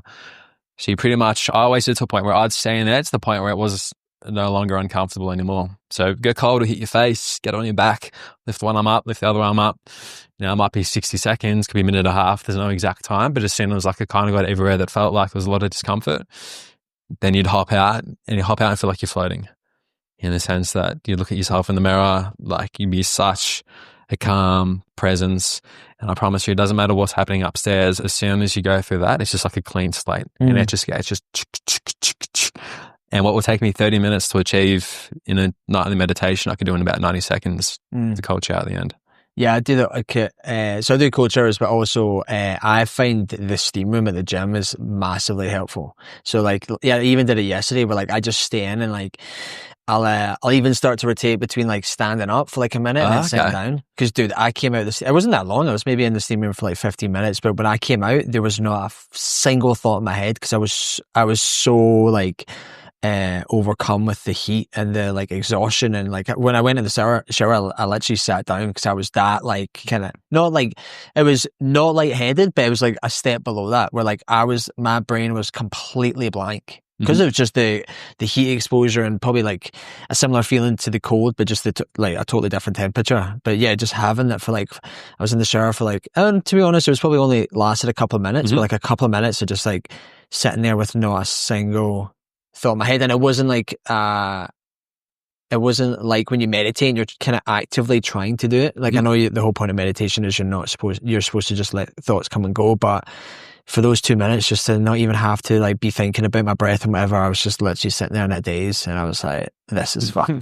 I don't know if that would suit everybody. Yeah, I'm probably still that cycle, but like overheating my body and then going in the shower. I guess the point I'm getting at, I agree with you. Like it's just nice to have those moments of peace. Like I think that's something that I definitely fall prey to now. Where like if I come home, I'll have my dinner, right? But then I'll get my laptop and I'll literally be doing stuff on the laptop while like eating my food. And I was actually reading this thing about, it was more to do with like diet and stuff and feeling more satiated. And it was saying like when you're eating, just concentrate on what you're eating. Like appreciate the taste of the food. Because the whole point of that was because it's like if you put effort into like actually eating and thinking about eating, you're going to feel fuller because you'll remember what you ate. Whereas if you're like on your laptop or your phone and you're eating food, chances are you'll actually feel hungry later because your brain has forgotten about all the food that you've eaten. Really? Yeah. So that's what it was called. The book's called The Expectation Effect. And yeah, it was that idea of like, how do you prime yourself to feel like fuller? And not in like a dieting way, just in like it was actually more to do with like your whole mindset. But yeah, effectively that's what it was saying. It was like people who actually sit and when they eat, they are present with eating, will feel fuller for longer than someone who's distracted when they eat because your brain has kind of like been doing something else and it's not necessarily like, absorbed all the... I can see that for sure. I do it all the time. I actually still do it all the time, even though I've read this book. I'll still do it after hearing this. But it's good to know though. Because you're just like constantly. But yeah, that's what they were saying, that you'll feel fuller for longer if you actually sit. And also that I kind of went on that was a side effect of it. What I was originally getting at though was the fact that just like taking 5-10 minutes to just eat the meal and like have the sense of the taste of the food as opposed to just constantly being on to the next thing where I'm like fucking on my phone. I'm like, I think I'd struggle to sit down for that long in front of a meal. I think I'd get too excited and still do all those other things in the background. I know. But there's a lot to be said for though, being mindful. Yep. Yeah, like I definitely, even though I've read this book and I understand it, and yeah, I mean, I'll still get my laptop and I'll be like, Netflix. But we were also like, maybe not necessarily today, but last week we were talking about like diversity and identity. And you were saying how, I think you were kind of getting to the point where like people feel like they can get pigeonholed into an identity. Like, if you were to create a perfect identity or human, like not create a perfect one, but for you, like what is a well-rounded identity? Well-rounded identity. Career is definitely a piece. There's still like a part of me that always holds into being an electrician. Oh, actually, it's been a beneficial thing to be here in the sense that I'm not an electrician. I'm driving buses. You're a handsome Jack, is what you are. I've been told. I know, you kind of like, it's weird how people just, I mean, I was joking there, but it's funny how then people like, I mean, that's a silly label, but like people label you and then you're given an identity.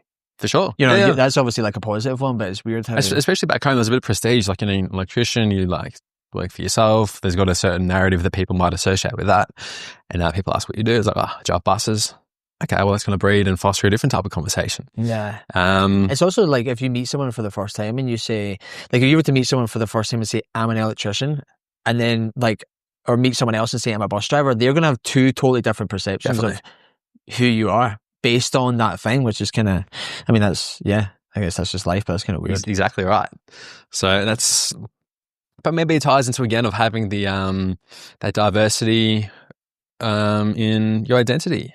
So it doesn't always have to be so tied up to what you do for your profession. What do you like to do outside of that? Okay, so I like to spend time with my friends, my family, maybe in the community. Okay, that tells people a little bit more. And then, okay, I also like really value my health and fitness, like moving my body, getting into the gym. Okay, you can tell a little bit more about that person. All these things a little bit along the way who kind of make up who you are. But even still, like, I'll give you a couple of ones that I think like I would love to be fluent in another language. I think that's like I don't think anyone, like everyone can live the life they want, but for me, like if I feel that I'm well-rounded, I would be able to like play, I mean, there's a piano behind you, which I play like fucking once every couple of months, but like be able to like be musically inclined, be able to speak another language, all the things that you like, be fit, have a good career, have good relationships. But it's interesting because all those things might tie up to be your identity, but all those things could change at any moment. So I'm just trying to think myself. I wonder if your identity is fixed. Like, who are you kind of beneath that? It's kind of, I think maybe I'm looking into this a little bit more than what I need to. No, so I guess a further question I would ask is like, and maybe this is what you're alluding to, is like having too narrow of an identity. Like, no. Okay, sorry. Not at all. In the sense that all those things kind of seem temporary in a way. Like, to take it one step a little bit deeper, in the sense that I'm of the opinion that you're not a person with a soul. You're a soul that kind of has a body. So in the sense that I'm this soul who's now taking control of this vehicle, of this body, and then it's got different levels to who you are and your identity. So there's going to be the Jack that everybody in the outside world who's passing by might see. And there's also going to be the Jack that your friends and your family and their rich is also going to see. But then there's also going to be the Jack who I know who I really am. And I'm the only person who can kind of see that. And all different stages you have an identity of who you actually are. And I think for those outer two layers can always kind of change. So I think that at the moment my identity is being here in Banff, being like an adventurer, a backpacker, being a part-time bus driver, being an electrician, all that can be quite fluid. I think maybe they might have the same themes, maybe a theme of adventure or relationships or whatever it might be. But I think really just coming to terms with the fact that your identity is something that's doesn't need to be fixed, can always kind of change. And that identity is only ever what we project into the outside world. And at the end of the day, it's still not you. Only you know who you are. Do you think with the identity, like I was kind of like talking about maybe it being too narrow, but like people get wrapped up in an identity. Like, for me, I think I was getting wrapped up in the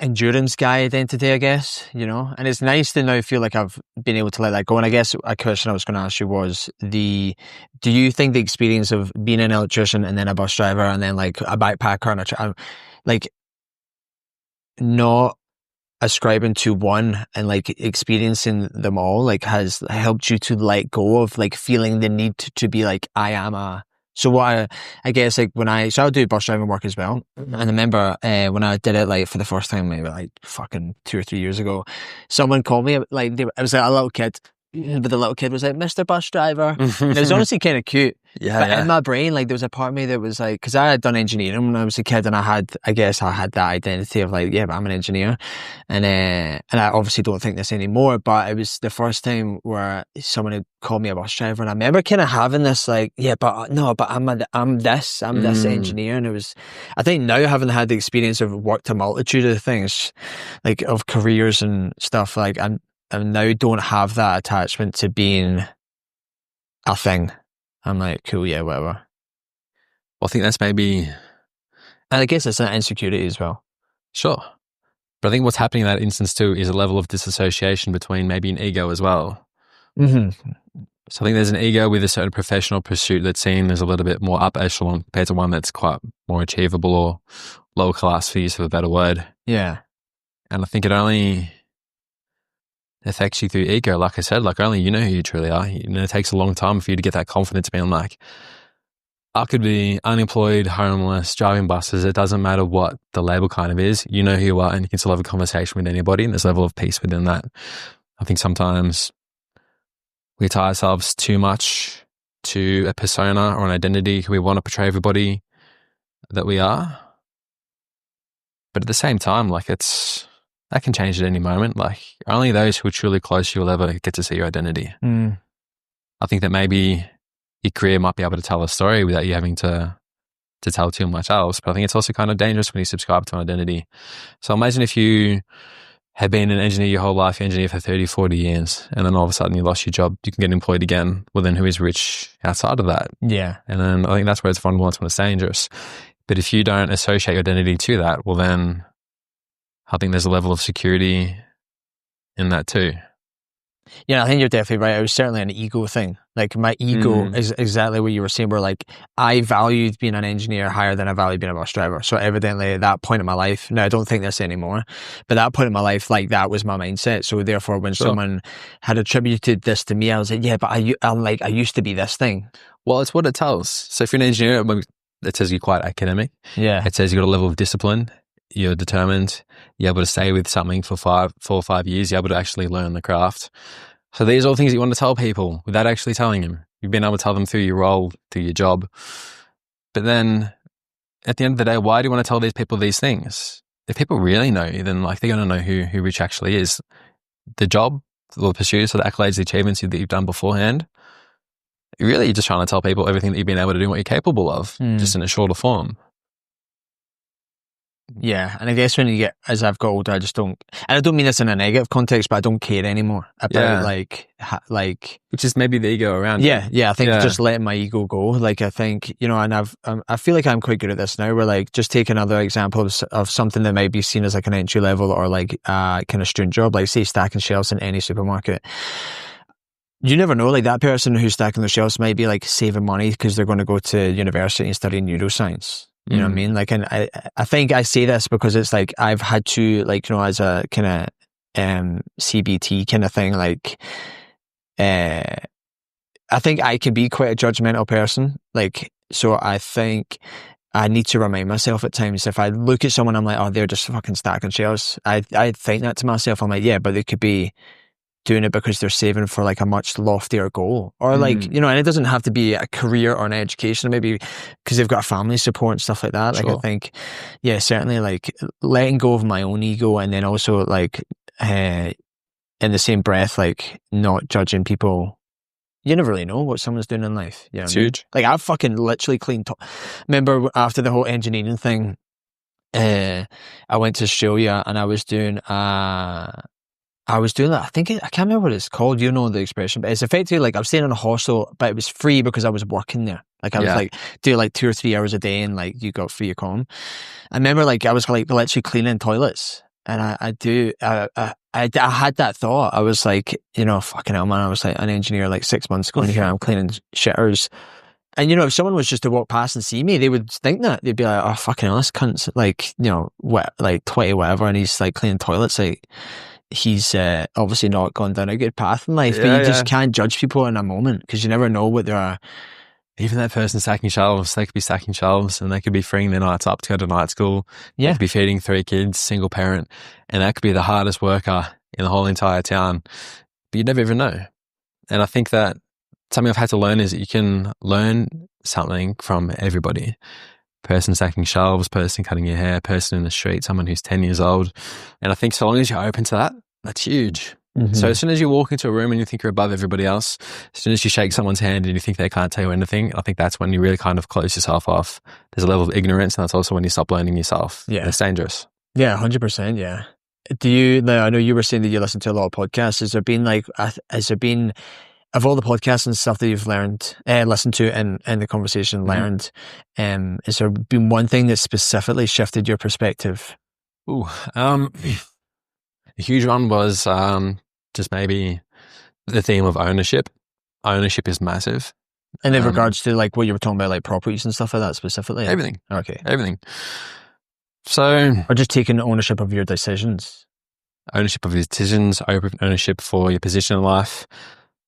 So at the moment, we're having this conversation. I think we both had a pretty good introduction to life to even be at this point where we can have this luxury of having this conversation with each other. And I think a lot of people are stuck in certain positions in their life, whether in an unfortunate country or maybe life dealt them a bad hand, maybe if they were abused as children, whatever it might be. And then all of that is not their fault to a certain point in life. So that can't be something that you use as an excuse your whole way through life.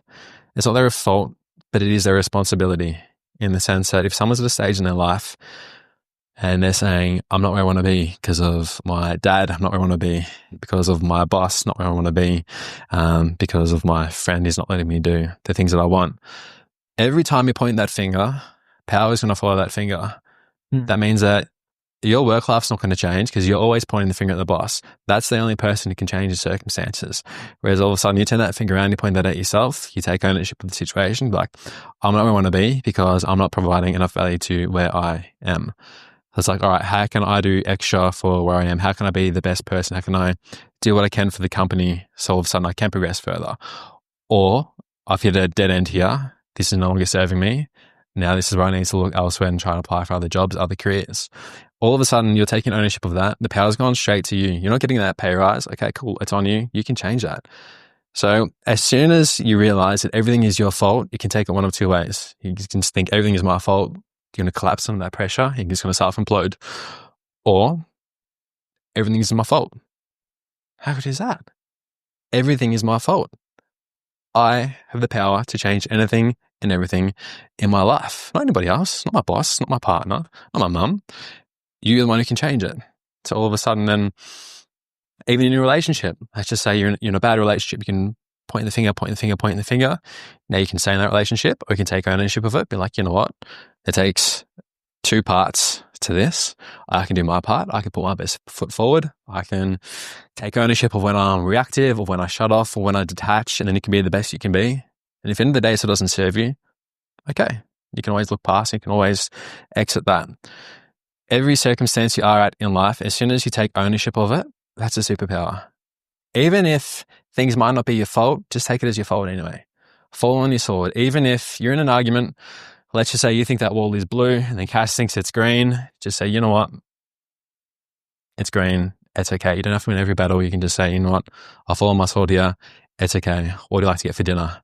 People are so that's obviously a bit exaggerated, but people are so caught up in winning, and you don't have to win. You can just be like, you can just see the situation for what it is. You can just then lean into the other person. And then as soon as you're not head on head, as soon as you're not just going back and forth, it's blue, it's green, it's you're back and forth. All of a sudden, if you're side by side and you can just like see their point of view, accept it and move on, you don't have that ego of needing to prove something. You don't have to be right. Then all of a sudden when you're side by side with somebody, then their emotions aren't up, their defenses aren't up, and then you can actually talk to them about what you actually want, or you can progress through life. But people are so hell-bent on the opposite. They want to point the finger, they want to say, I'm right, you're wrong. And it actually works against them, not for them. Yeah, I definitely had that when I was 23. Like, I had that significant change in my mentality between like, no, I didn't actually like go around being like blaming my parents or other people for everything. But yeah, I did like for a period of time, I was like, oh, like I'm not really doing the thing I want to do because my mom and dad want me to take math and not the fucking other subject I want to do. Yeah. But I remember like getting to 23, I must have like listened to a podcast or read something, and it was a significant change of just like exactly what you said there. Whereas like if you accept that you're the decision maker for everything in your life, then even if you make a mistake, like you can accept it better because you're like, I made this mistake. You know what I mean? You can't, and it's easier. I feel like it's easier to take because then you can rationalize it and be like, well, I made it because of this decision. I thought it was the best decision at the time. Didn't pan out that way. My fault. Whereas if you attribute it to someone else, you're like, yeah, well, I wouldn't even have done it if fucking Jack hadn't told me to like buy $400,000 houses and now I'm fucking whatever. But, yeah, I think the extreme ownership side of things, I think it was like Jocko Willink, I must have read his book or something like that, where it's just like, yeah, like extreme ownership. Like, I definitely do that in my work. Like, if we do something wrong, like stuff that goes wrong all the time, like, just like even little things, I'm always like, what could I have done to make this better? There's situations where genuinely you can also say to yourself, you're like, I know for a fact that this isn't really my problem, but just to like, really lean into that idea, like what could I have done? Well, I probably could have actually, inserted a little bit more information that maybe would have helped the process or. Well done. That'll serve you. Yeah. So well in life. And people can appreciate that too. Let's just say you're leading a team at work. Let's just say you've told somebody to drop off a group at the ski resort at 8 a.m. You've told them 10 times and then they've picked the group up, they've arrived late and they've dropped them off at 9 o'clock. Now you can swear black and blue. You're like, I told you. Yeah. Or you can just say, look, I'm sorry, I've failed in this situation. I haven't effectively communicated what I thought I needed to correctly to you. How can we do this? Or how can I do this better in future? Then all of a sudden, I promise you, the person who knows that they fucked up, they're going to feel so bad. As soon as they kind of see you then all of a sudden like berating yourself, they're like, oh, no, please, honestly, it was my fault. I shouldn't have done it. I knew it. And then they then take ownership for that too, because they just like see how you are reacting in that moment. And that actually is going to force them to even improve more in the future, and it's going to increase your relationship with them. Whenever I think anybody tries to correct or reprimand somebody, and it's always head on, you can achieve the exact same outcome in a very different way when you just say, look, this is my fault. I didn't communicate it with you. That doesn't have to be in a work setting. That can be in a relationship setting too. Something can go wrong, can go pear-shaped. You'd be like, I've really let you down. I'm sorry. I didn't communicate how I was feeling. This is on me. Then all of a sudden that person's like, they'll do anything for you in that moment. They'll just say like, what are you talking about? It's got nothing to do with what you did. Like, you've done more than enough.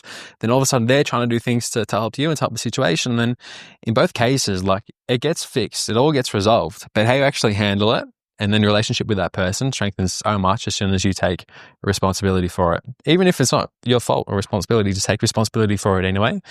And then that will serve you so much more than all pointing the finger and arguing black and blue. Yeah, actually, like, I had that exact thought in my work where, and I mean, I don't think this is uncommon. Like, I hate confrontation, and like, I just find that I've yet to probably, I just don't like it. I think that's a pretty normal thing. But anyway, there was a situation that kept happening with an employee, and it was kind of like, the traditional way of things would have been me to get this person in and be like, why the fuck aren't you doing this thing that we've consistently been asked you to do? Like you said you do, Bella. But because I was like, I don't really like confrontation, I kind of approached it with the mindset of what you said there, which was, I went to them and I was like, what do you need from me to make this work? And ultimately I got the outcome that I wanted, which was they started to do the thing. But it was like going in, for me, it was almost like better going into it with that. And then I was doing it because I didn't want to have the confrontation, but it was also like, I got the outcome I wanted, and I actually probably got a better relationship with them because then they were like, right, cool, well, I have literally got no excuse to not do this thing anymore. Like, the guys came to me and asked what I need and like told me, like, is there anything that he can do to make this thing happen? And now if I don't do it, like there's no ifs, ands, or buts about like, oh yeah, but like, you know, it's kind of clearly been communicated to him that I am trying my best to like provide him with everything that they need to do the thing. Definitely. And even if you run those two situations side by side, the one where you point the finger, tell them off, you tell them all the reasons why they're wrong, or the one where you just say, look, I failed you, what do you need from me, or how can I communicate it better, how do you best respond? In both cases, an event's happened, they can give them another chance, and it can happen again. And in both cases on the left here, they're both going to be pissed off both times. Yeah. Or on the right, like, you know what, it still happened, you're not happy. And the final outcome, if you let them go, well, then you let them go.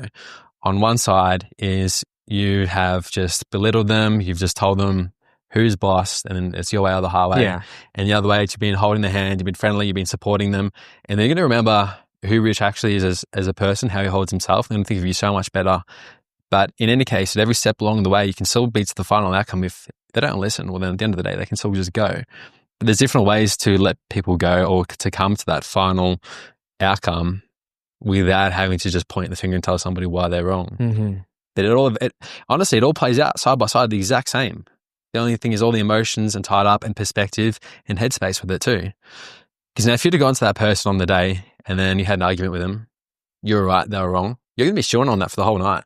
I promise you, and so are they. And then if you'd have just come at it from the point of like, look, what you need from me, it's unfortunate this has happened, let's get moving forward, you're probably going to sleep a lot better that night. Yeah. And they also, I think that person also then, whether they do this or not, like they also like slightly feel a bit indebted to you, because then they're like I owe him, like he's going to go above and beyond. Yeah, he's actually tried to make this better. And unless they're just actually a bad person, then they obviously won't bother, and then you're like, right, they'll do what they can to help you in the future, and the other person's going to steal behind your back. Yeah, definitely. Like I've had managers when I was younger where like one was a total prick, and if I made the mistake, like he would just be an arsehole about it. Even if it was well, I mean, mistakes are always honest mistakes, but like and then I had a manager later on in life who wasn't like that. If I made a mistake, the first thing he would always be like, right, it's happened. Like, how did it happen? How can we learn from it? What are you going to do to fix it?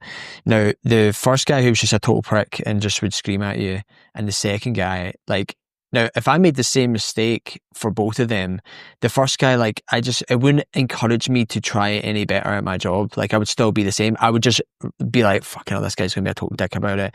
Whereas the second guy, if I made a mistake, like, I was honestly like gutted, because I was like, fuck it, Jack, like, I know Jack's like trying to help me here, and I've like let him down. Like, it would make you, it personally in that experience made me like make sure it didn't happen again. Whereas with the other guy, I was like, fuck it. If I make the mistake, he's going to have the same reaction. Whereas this guy's actually trying to help me to like, you can have a level of resentment, and then also if there's 5 minutes of overtime, you're not doing that. Nah, no chance, mate. Yeah, nah. And I guess we're kind of like a theme there we're chatting about is like, you know, like learning these new skills as we're getting older and grown. Do you think, how do you continue to grow as a person with like still keeping like your fundamental values? So not like drifting too far off of your like center line. Continue to grow as a person.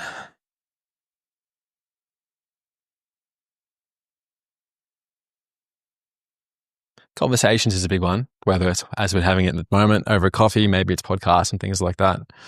Always going to be in the interest areas I'm kind of pursuing.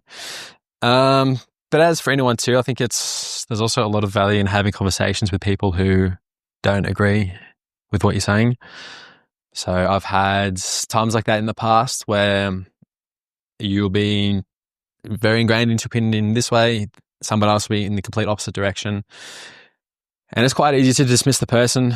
You just, it's a dickhead, they know what they're talking about. I'm not going to give them the time of the day. But I tell you what, if you can look past that and you can't get like emotionally charged, and then you just have a conversation with them, and they can tell all the reasons from their point of view, you can show your reason from your point of view, well then I guarantee you there's going to be something in that you're going to pick up. And at the very least, they'll probably even get to say why, and they might actually give a little bit more of a reason as to why they think the way that they do. Then you'll be able to think like, oh, yeah, I suppose I can see that point. They're still wrong. I can still see that kind of point. Or the better thing too is it can also challenge you into your own beliefs as well. So I think sometimes, I'm saying earlier about having an echo chamber, if you're only around the same friends and the same influences, well then you're going to be so infirmed and ingrained into your own beliefs. But all of a sudden, if you're around people outside of that field and then they're going to challenge your own beliefs, you can look at yourself a little bit more critically. Like for example, with whatever I've done with a property or anything with the shares, if I've got my beliefs there and someone can tell me all the reasons why they think that he's wrong, that's the best thing for me. Because they're like, oh, that really kind of opens me up. I didn't think about that. Or hang on.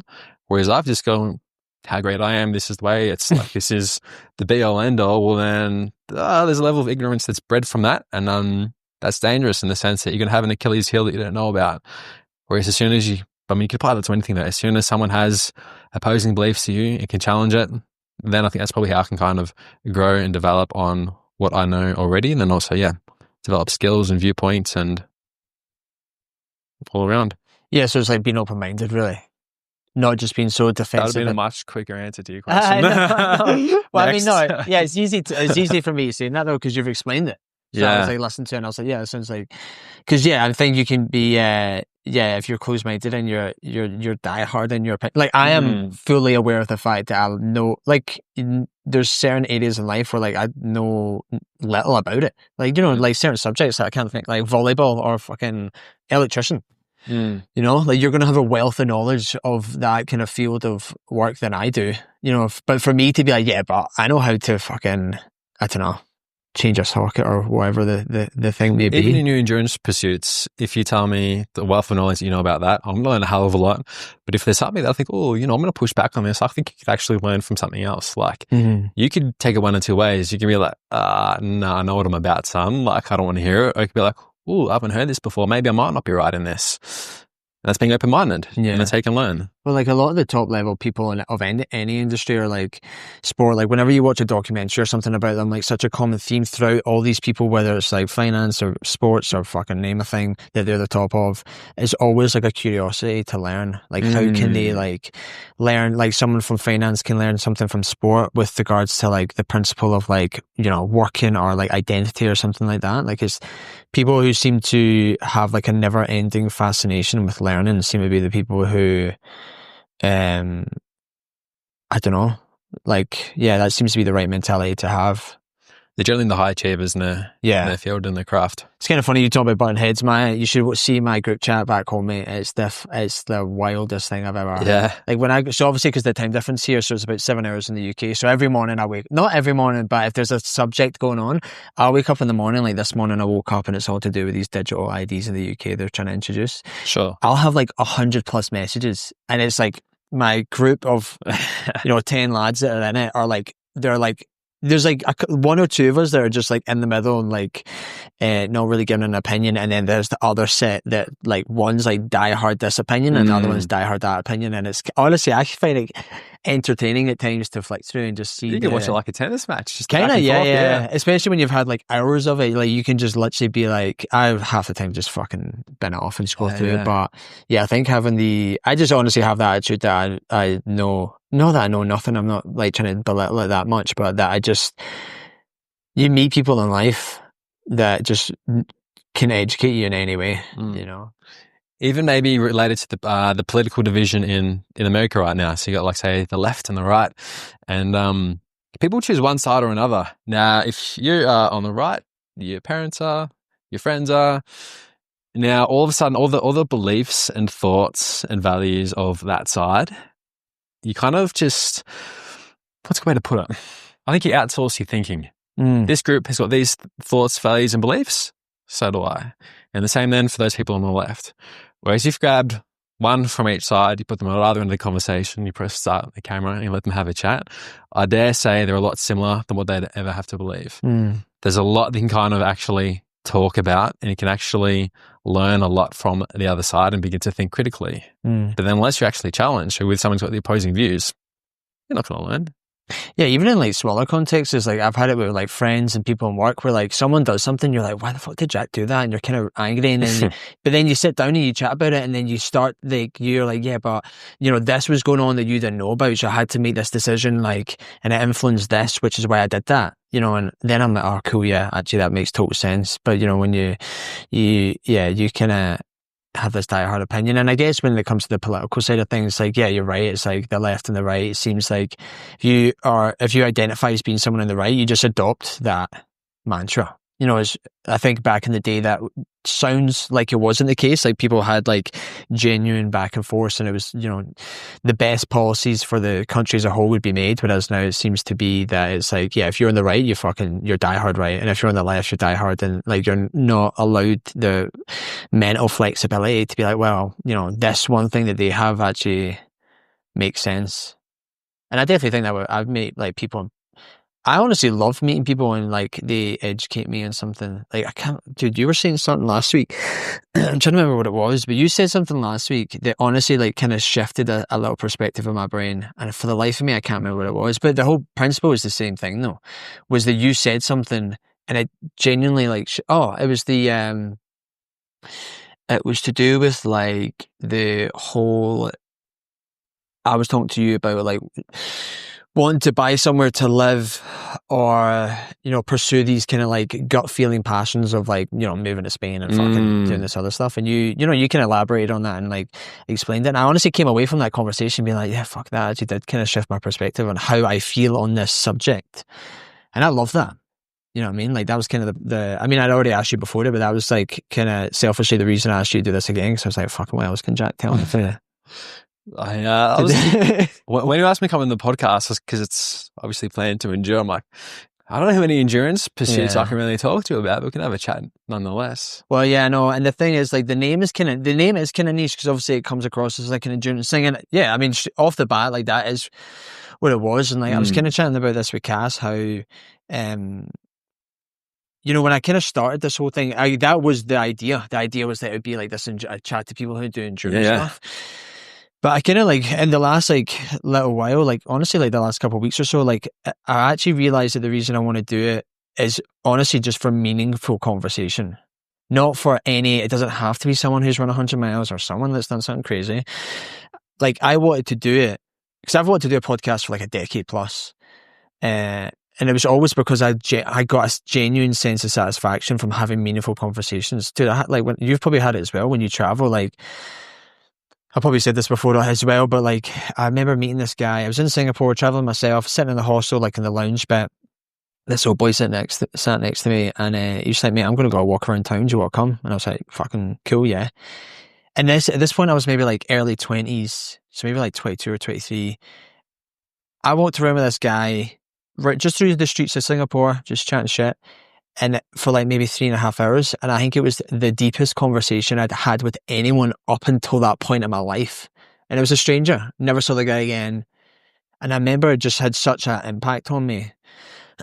And anyway, to like fast forward to the future now, like in the last couple of weeks, I've kind of realized that this whole podcast thing is for that, for like what you're just saying there about, you know, like how do you grow as a person is like being open-minded and having conversations with people.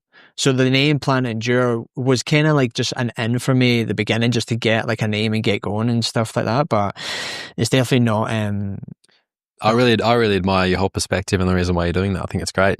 Yeah, I appreciate people like you. Actually, I mean, it's ultimately people like you that I encourage you to do it even with your family when you're back home. Yeah. Do it with your friends. I know. I did want to do it when I went home, but it's just because the whole nature of that race being a shit show and then just trying to like make the most of the time. I actually had lined up a bunch of podcasts, like my sisters and a couple of my mates who are like into cool, just like random cool stuff that I thought would be interesting to chat about, but it kind of fell through just because, well, literally just the time.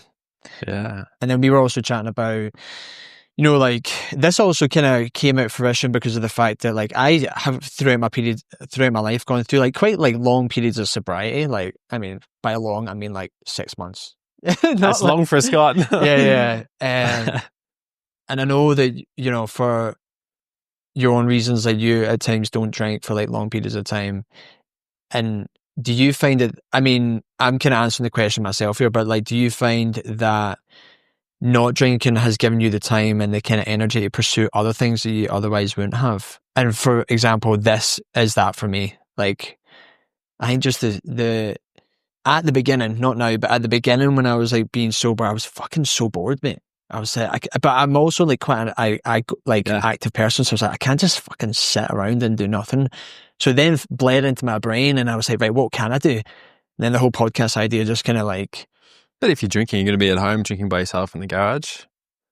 Yeah, no, but I wasn't. I'm just saying I wasn't drinking though.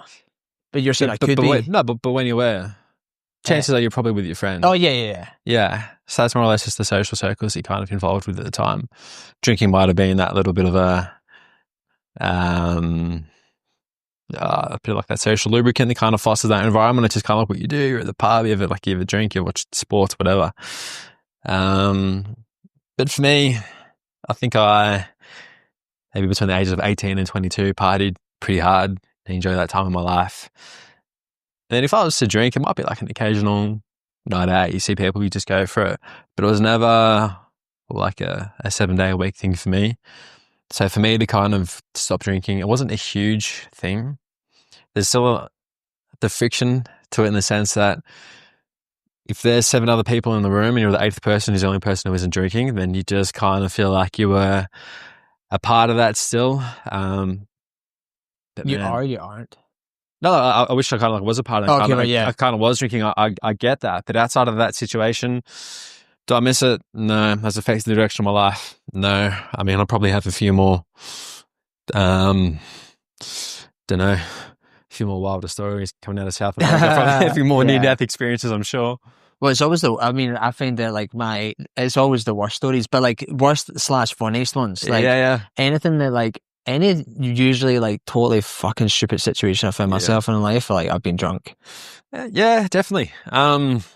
That's how I mean. Even if I was drinking pretty consistently, though, I'd still be out in the morning training. I'd still be doing my things during the day. I'd still, I might be feeling a little bit more sorry for myself the next day. Sure. I don't think it's had a huge impact on my life, really.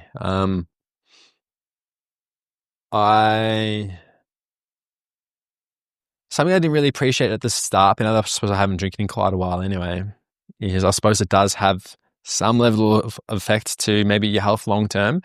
And if drinking is a thing where you get an outlet from and it gives you maybe a bit of release, it can just relax, you know, with your friends, your family, and it's not impacting your life, then by all means, like, enjoy it, go for it. Like, don't feel any guilt with it at all. I think being away from it for so long, you kind of just also maybe realize what even it actually is. I mean, you have alcohol, and then, well, what do you sanitize your hands with? It's going to be like a little rubbing alcohol, like it's going to be a sanitizer. And then you think of everything that's happening within your body internally. So you're going to have like the flora and the microbiome within your gut. Then all of a sudden, if you're drinking what's pretty much sanitizer, if that's then going into your system, well then if you're doing that over a long enough time, if you expand that kind of horizon, what's that going to do for your body, your health, and then really how long do you think you're going to live compared to if you're not having your whole gut sanitized every single week? And I think that's a benefit of not having alcohol. If you can still have those interactions, have those connections, have the same amount of fulfillment and joy in your life outside of that, well, then you're also going to reap the benefits of living a longer and a healthier life. Yeah, I think, but I totally agree with you. I just wonder if a lot of people actually ever get to that point of learning to, I guess what I did was I had to do exactly what you said there, which was like, I had to learn to like do exactly what I would do minus the shenanigans when I was drunk, when I was sober. Like still go to things, still like hang out with the people, still do all the social stuff, but just don't drink. And I know that's such a not like insane thing to think, but I think growing up in a culture where it's like fucking binge, like dude, if I did anything when I was younger, alcohol was involved. Yeah. I remember like one time, like mate, if it was a day off, drinking. If it was a holiday, drinking. If I was like someone's birthday, drinking. If it was like cinema, drinking. Not heavily, obviously, but I remember like one time. No, I was pretty young, so maybe I just was in that mindset as well. But like I was like 18 or something. Maybe we were going to a family. I shouldn't laugh. We were going to a family, fucking someone's birthday, right? And I was drinking in the car. Yeah. And my dad turned. Was it your niece's 6th birthday? Mate, it was something like that. It was like my cousin's birthday, yeah. My cousin's son's birthday or something like that. And I'd been drinking before we got in the car. So I'd been drinking before we got in the car. Just passed it on the jumping castle. Drinking in the car. And my dad turned around to me. He's like, I mean, he doesn't speak like this, but he was like, what the fuck are you doing? Why? He did say to me, like, why are you drinking? Maybe get there. I honestly was like hammered. It's like late morning, early afternoon. You know, and I remember like, that was like one of those moments in my life where like, so we turned up, mate. I'm fucking, actually hammered. Yeah. You know, not like outrageous. It wasn't like 3 a.m., but I'm like good like 4 or 5 drinks deep. And like we haven't even got to the thing. And I remember like, you know, I kind of laugh about it now and look back on it, but I remember like for a while after that, I was like, that's kind of mad. Because what happened was no one else was drinking because it was like a 3-year-old's birthday party. And I'm like, you know, and I hadn't seen, I got a really good relationship with my cousin and we're quite close now. But at this point in time, I didn't see him all the time because, you know, we were younger, he was older, he was like getting a family and stuff. And I fucking hadn't seen him for years. And I turned up at his like 3-year-old kid's party and I was like, hammered. You know, so I mean, that's like a really stupid and maybe like extreme-ish example. Muscle memory, mate. Yeah, but just like having to like snap out of that. And I mean, I'm 32 now. This is when I was like 18. So I think I've got a blessing and a curse in the sense that there's times in my life where I can't drink for my health. And then when that's actually the reason why, it takes all the friction out of it. So when you say drink for your health, what do you mean? So like I get like just irritation on my skin. Like some psoriasis. Sorry, I think you meant like you have a glass of wine for your health. Oh, no. Yeah. I mean, there's stuff to be said for that also. Yeah. But for my health, I actually can't do it. So all of a sudden, I don't have to use any willpower. So I'm like, should I? Shouldn't I? One's not going to hurt. It's like, man, I literally can't. Yeah. So it's not like it doesn't pull me either way. It's like, I can't, it is what it is. Man, my friends are here, look where we are. It's like Jason's birthday or like what a time. And then like I can actually probably enjoy it a little bit more because I don't have as much of a pull to be like, should I, shouldn't I? It's like, no. And even they're thinking like to commit to something 100%, it's easier than to commit to something 90%. In the sense that if it's 100%, there's no, yes, no, maybe. It's no. It's 100% I am, 100% I'm not. Where if it's like, I'm doing this thing 90% of the time, that 90% will tear you apart. There's so much headspace. It's like, oh yeah, no, this is the time. Maybe I'll do this. Oh, no, I really don't think I should. And that's going to cause you a lot of energy. Or if it's like clear cut, I'm not doing it. Yeah. If you want to be sober for 6 months, 10 months in, no, it's not 6 months. I'm not doing it. So I think there's a lot to be said for that. When the option's taken off the table, then you can move a lot more freely. Yeah, I think I definitely feel like that now. Like usually I actually stole this from my brother-in-law, but what I'll do is at the beginning of the year, I'll go for like as long as I can. Like, so like January 1st, like usually it's always around about like 3 months. I could do like January, February easily and then March. I think last year, I don't think I did it that long this year because my mum and dad came to visit, so I think I did it till like mid-February and then they came to visit and they were obviously drinking and stuff. But like the year before, like I didn't do it till April because I just like I guess what I'm getting at there is like I think once I've made that decision of I'm not going to do it, like I find it really easy not to drink, but as soon as I've then like, you know, I'm like, right, okay, cool, this is this situation, it's someone's birthday, someone's visiting or for whatever reason, and I go back to drinking, and I find like sometimes it's a little bit hard to necessarily jump off the bandwagon. Now, I'm not talking about even drinking like a lot. I'm just talking about like having a couple of glasses of wine and then another couple of glasses of wine the next day and then the next weekend. But once I've been like, I'm not drinking, like I have to admit, like I'm pretty good at just being like bullheaded. And obviously I don't have the same reasoning for you not doing it, but I definitely have the same outcome in the sense of like, I'm just like, it's not worth it. You know what I mean? Not all the time. I do enjoy a drink, obviously, but it is fun. I will say that, and it is fun. Yeah, no, yeah. I always find though, like I always find it gets to like 12 o'clock at night, and if you haven't been drinking, that's the point in time where you're like, this was the best choice ever, because everyone else is not like judging other people, but everyone's sloshed, and you're like, I'm just fucking gonna go home. You know what I mean? You get a good night's sleep, you wake up, you like get up, go around, do your day, because I feel like nothing really happens after 12 that's gonna benefit you. No. Nah. And I think you know, like that's maybe one thing, but like what do you think people our age chase now that isn't of value in the long run? That they chase. Yeah. So what like our age are people like obsessed with that you're like, you know what, by the time you're like 40, 50, 60, this isn't gonna be a care or a priority or something of value?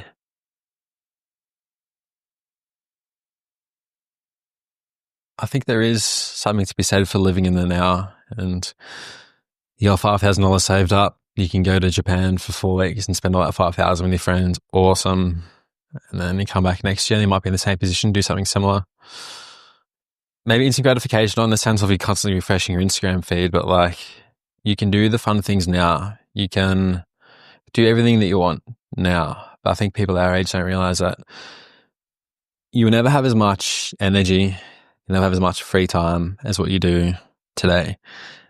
So people might think that, I'll take things seriously. Like, maybe in a few years from now, or maybe I'm 40 years old, when I'm 50, I'm going to have my shit together. And I think a lot of us could benefit from looking a few steps ahead. Even at the start of the conversation, we talked about maybe investing or just putting some money away. Like, it's so easy to say, I'll do that later. Like, when I'm ready, when I'm serious, then I'll do that. But it's like, it's not always the case. I think that why you have the energy now is when you need to put the things in place to make the rest of your life a lot easier. Because if you can't save money now, if you can't even stay in shape now, let's just say you're someone who's overweight, you can't run 5Ks, you can't even lift 60Ks on a bench press, you walk to the letterbox and then you're out of breath. Mm-hmm. Now, you can just say, you know what, like, I'm so busy, I'm doing so much, I'm like doing all these things at work, and I'm doing these extracurricular things, I'm the vice president of whatever it might be, I'm doing this podcast, I just don't have time. Okay, cool. So if you're 32 and you don't have time now to look after your body, then let's accept the fact that you're never going to. So if you're 32 and in a position where you got all the time or the most freedoms you'll ever have and the most energy that you'll ever have at the youngest age you'll ever be, if you can't do it now, what makes you think you can do that at 50, at 60? I was like, no, like these are the things that you need to do now. Don't push that off forever. Look at where you are in life, how rare this opportunity is, and the chances are it's never going to get any easier, any better than what it is right now. So I think maybe the biggest mistake people are making in life, if you are our age, is that they take this youthfulness for granted, and it's not. Damn. Well, look, I really appreciate you sitting down with me for so long. We're probably like a couple hours now. Great to be here. Honestly, I have a super, even though we haven't chatted maybe a ton before this, I do really, every time I talk to you, it's like you're one of these people where you have a natural, I feel, you know how you meet people in life and you just instantly kind of get into deeper conversations than the surface level, like, fucking, how's the day going? You've always struck me as that person, so I was kind of like eager to chat to you and spend 2 Saturdays of your life chatting to me. I enjoy it. I think we both get a lot out of this, so it's been really nice. Well, I appreciate it, honestly, for sitting down with me and spending so much time. And I like how you are doing this with people that you meet, with your friends, if you do it with your family too. So when I was traveling, I had a little book that I got like halfway through because I thought, man, I'm meeting some really like cool people, I'm having some deep connections with.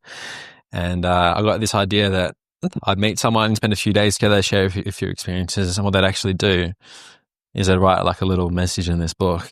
So like, hey Jack, it's been great to meet you. I love that time we went down Death Road in Bolivia together. I can't believe this happened. Or they might write down a memory or just something about you or the experience that you've had. And I write that on a page, on a page, on a page. Max was actually my first ever entry. Oh, really? And then Gavin. So I've had this little book, and then what I want to do is I want there to be a day where I can just take out all the pages, frame it up, and just put it on the wall and kind of look back at it. And then now I think of that and I look at kind of what you're doing here too with the podcasts. That's very short form, but also you could be 80s, mate, you could be in the nursing home, you could be like looking at the birds outside, you can just jump back on your iPad 20 and then you can go back through this conversation you had when you were 32 years old with Jack, with Max, with Gavin. And I might have this short little message here. It's like, no, you can just be transported back into this moment. You can have all of these same principles as that, but have that in a video form, and it can really just take you back to that person, that connection that you had. And you're going to have that as a record, as a library for the rest of your life. And that's awesome. Yeah. It's really, really cool. Yeah, no, that's a really cool idea, even getting people to write it down. Like, as I was saying, like, this kind of stemmed from when I was traveling. Like, I would meet, honestly, just like tons of random people. Sometimes I lived with them, sometimes I knew them for longer, sometimes there was like fleeting days. Sure. And there's probably people I'm even forgetting. Yeah. You know, and I do think, I do think that there's a time, like, it happens at the right time for you, but, I do think now if I'd actually started it when I had the original idea like 10 years ago, like, I'd probably have conversations with a bunch of people that exactly what you're saying now that I've forgotten about, but... You're 32, you get your life ahead of you. Yeah.